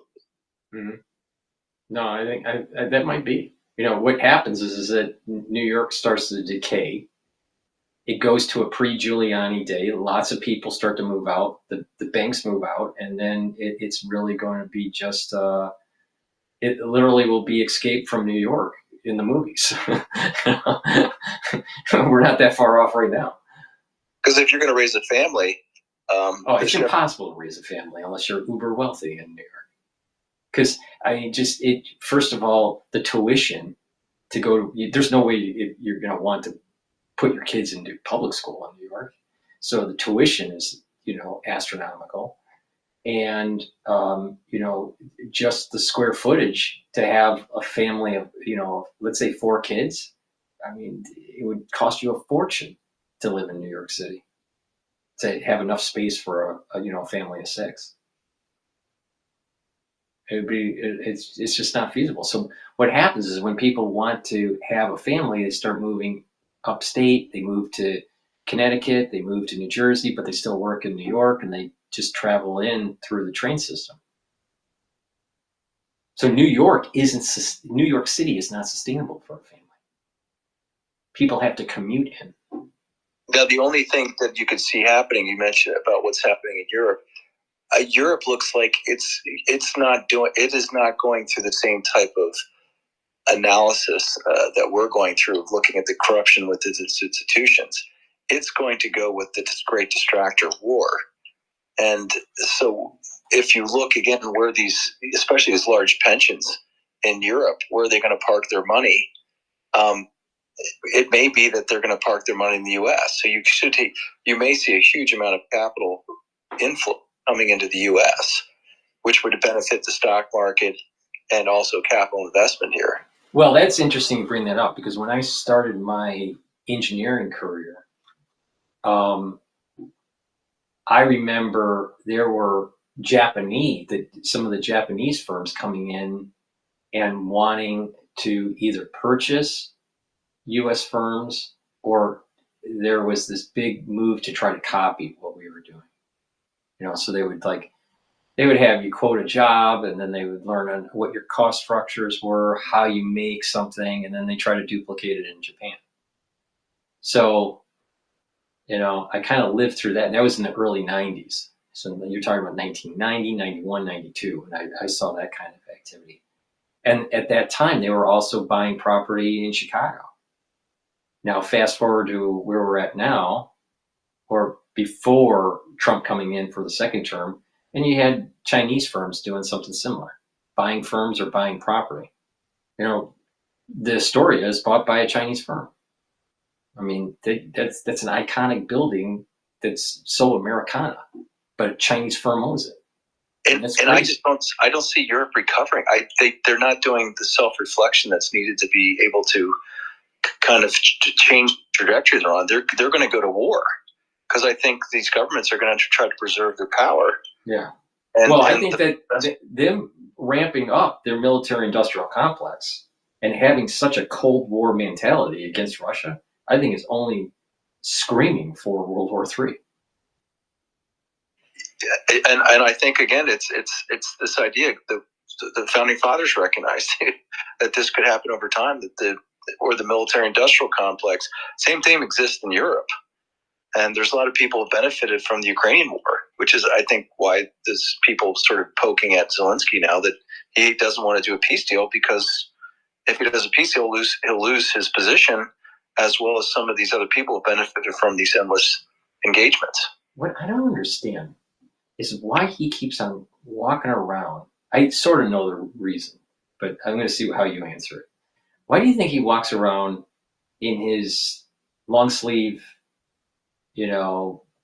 T-shirt look? I think instead of walking around with a suit and looking like a real leader. because I think this is what's funny. I think I keep coming back. I told you before, watch the WWE movie about Vince McMahon. Politics is about moving the masses, and all these like founding fathers talked about the problem of what I'll keep calling it weaponized empathy, because the people don't have the time to deal with the complexity of an issue.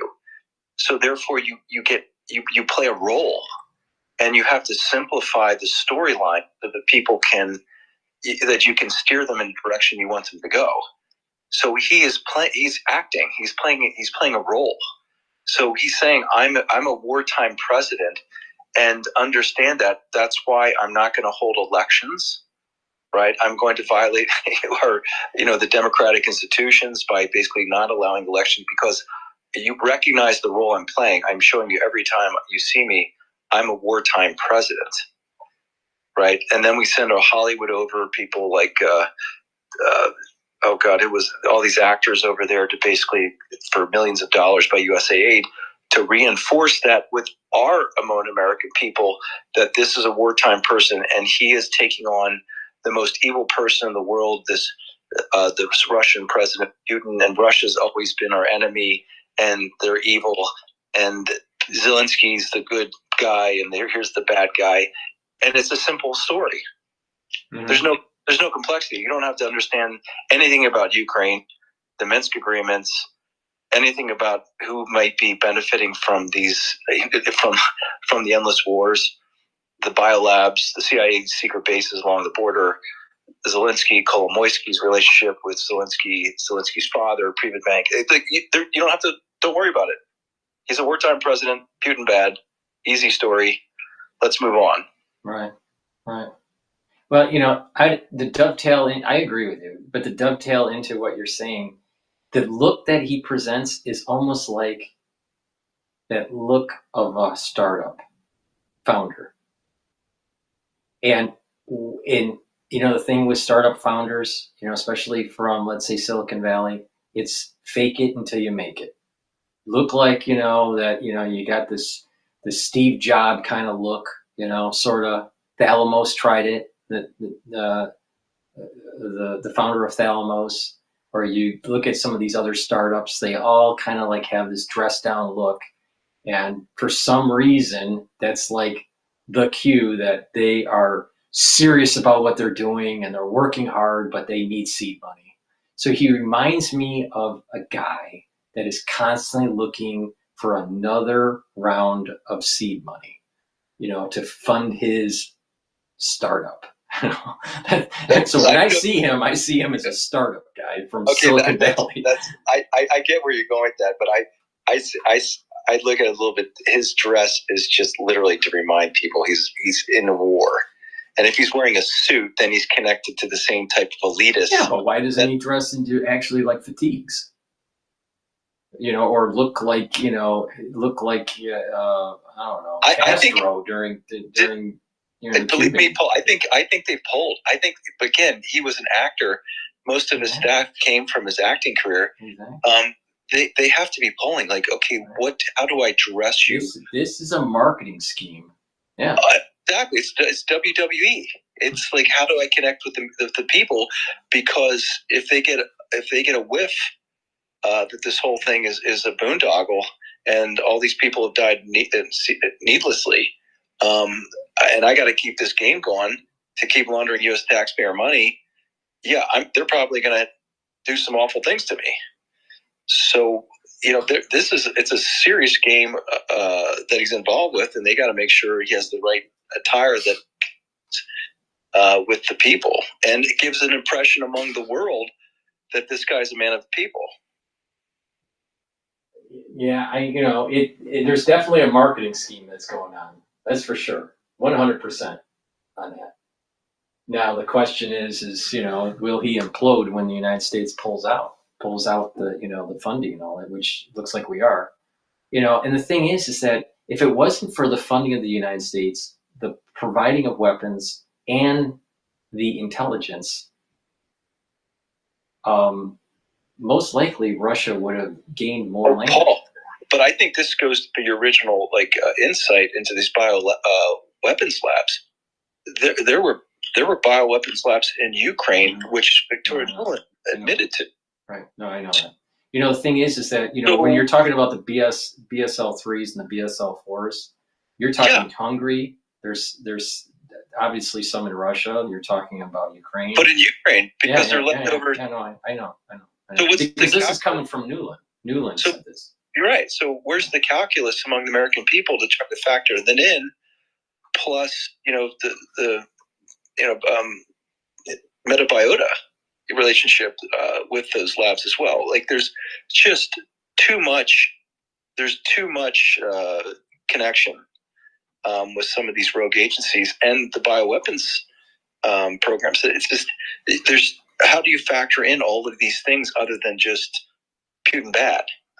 Right, exactly. We've just had this hubris and this never-ending poking the bear.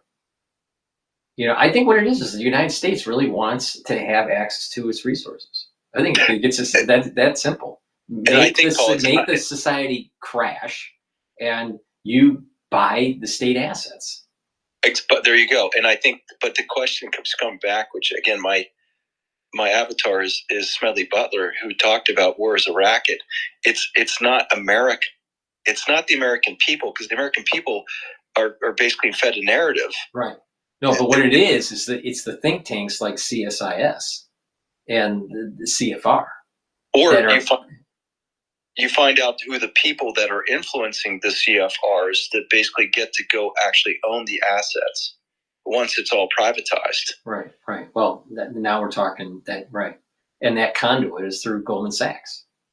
So, you have CFR, you have CSIS, you have, the military industrial complex, you have the banking conduit through Goldman Sachs, you have the IMF, and you have the World Bank trying to stabilize currencies and give out loans that have conditionality. And then there's the transfer of assets. They want Russia to collapse. Yes. So it's, but we're talking about collapse. This is not like Iraq or Afghanistan, right? They're trying to collapse a nuclear power, So, it's a total different, ballgame. And not only that, it just seems like the whole, even though that Miss Taiwan hates Kissinger, right? And I've read a couple of his books, maybe 2 or 3 of his books. He's actually a better writer than a speaker.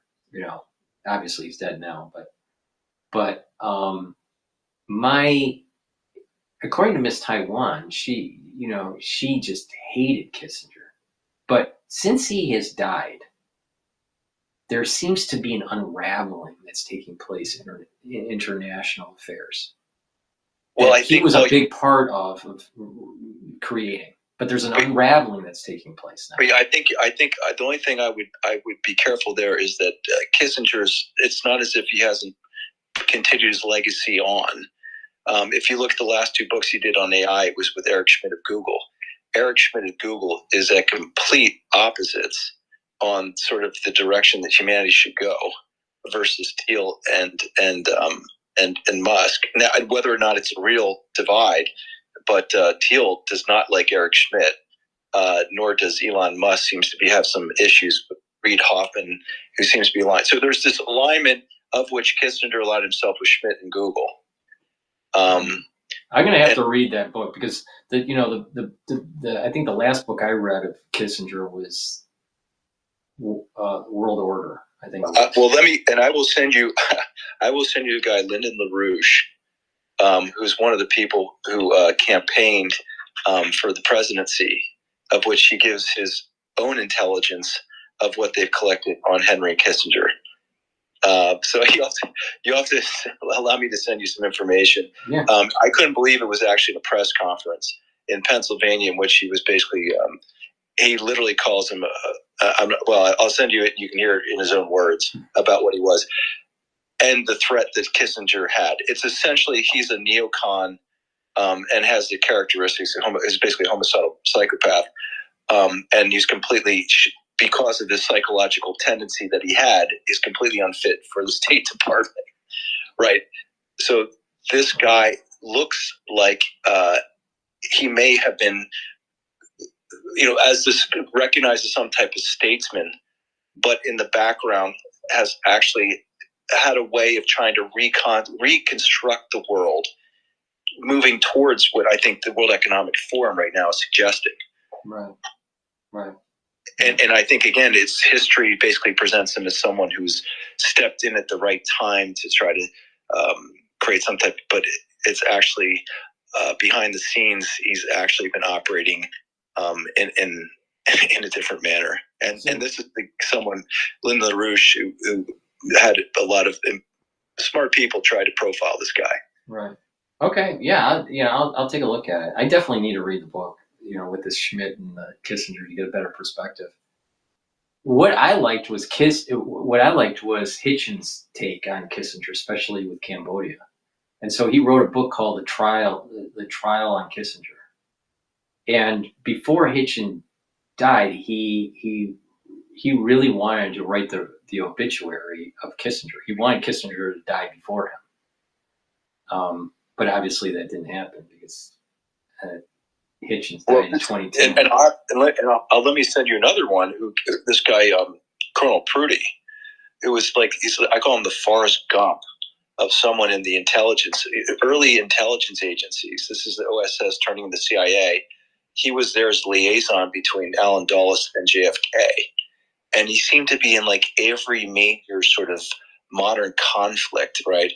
And he discusses his insight into Vietnam. He says the conflict truly started, the violence really never started until they did a mass migration of the North Vietnamese into the South, into Saigon. And he said, can you imagine taking 1 million people in the North, displacing them from their homeland, which probably they hadn't even moved outside of a 5-mile radius, moving them to the South Saigon, 1 million of them. And this is America was moving by boat and by plane, and to an area in South, which the infrastructure wasn't there to support it. Why were they moving? Because they created this construct that there was a divide between the North Vietnamese and the South Vietnamese, and therefore, based on this constructed narrative of communism versus, even though these people really had probably no idea of this ideological conflict, they decided to move them. Right. So the movement is what he's saying. He said, and he saw it firsthand, is when the violence started. Wow. Because these people were forcing additions, and you saw good people, again, 3 days, no food. They start to do things that normally they wouldn't do. Right. And we all may react in the same conditions. And he says that's what happens. They understand how to create chaos. See, I never really understood why the Americans aligned with the French to help support them even back in the 50s, like 57.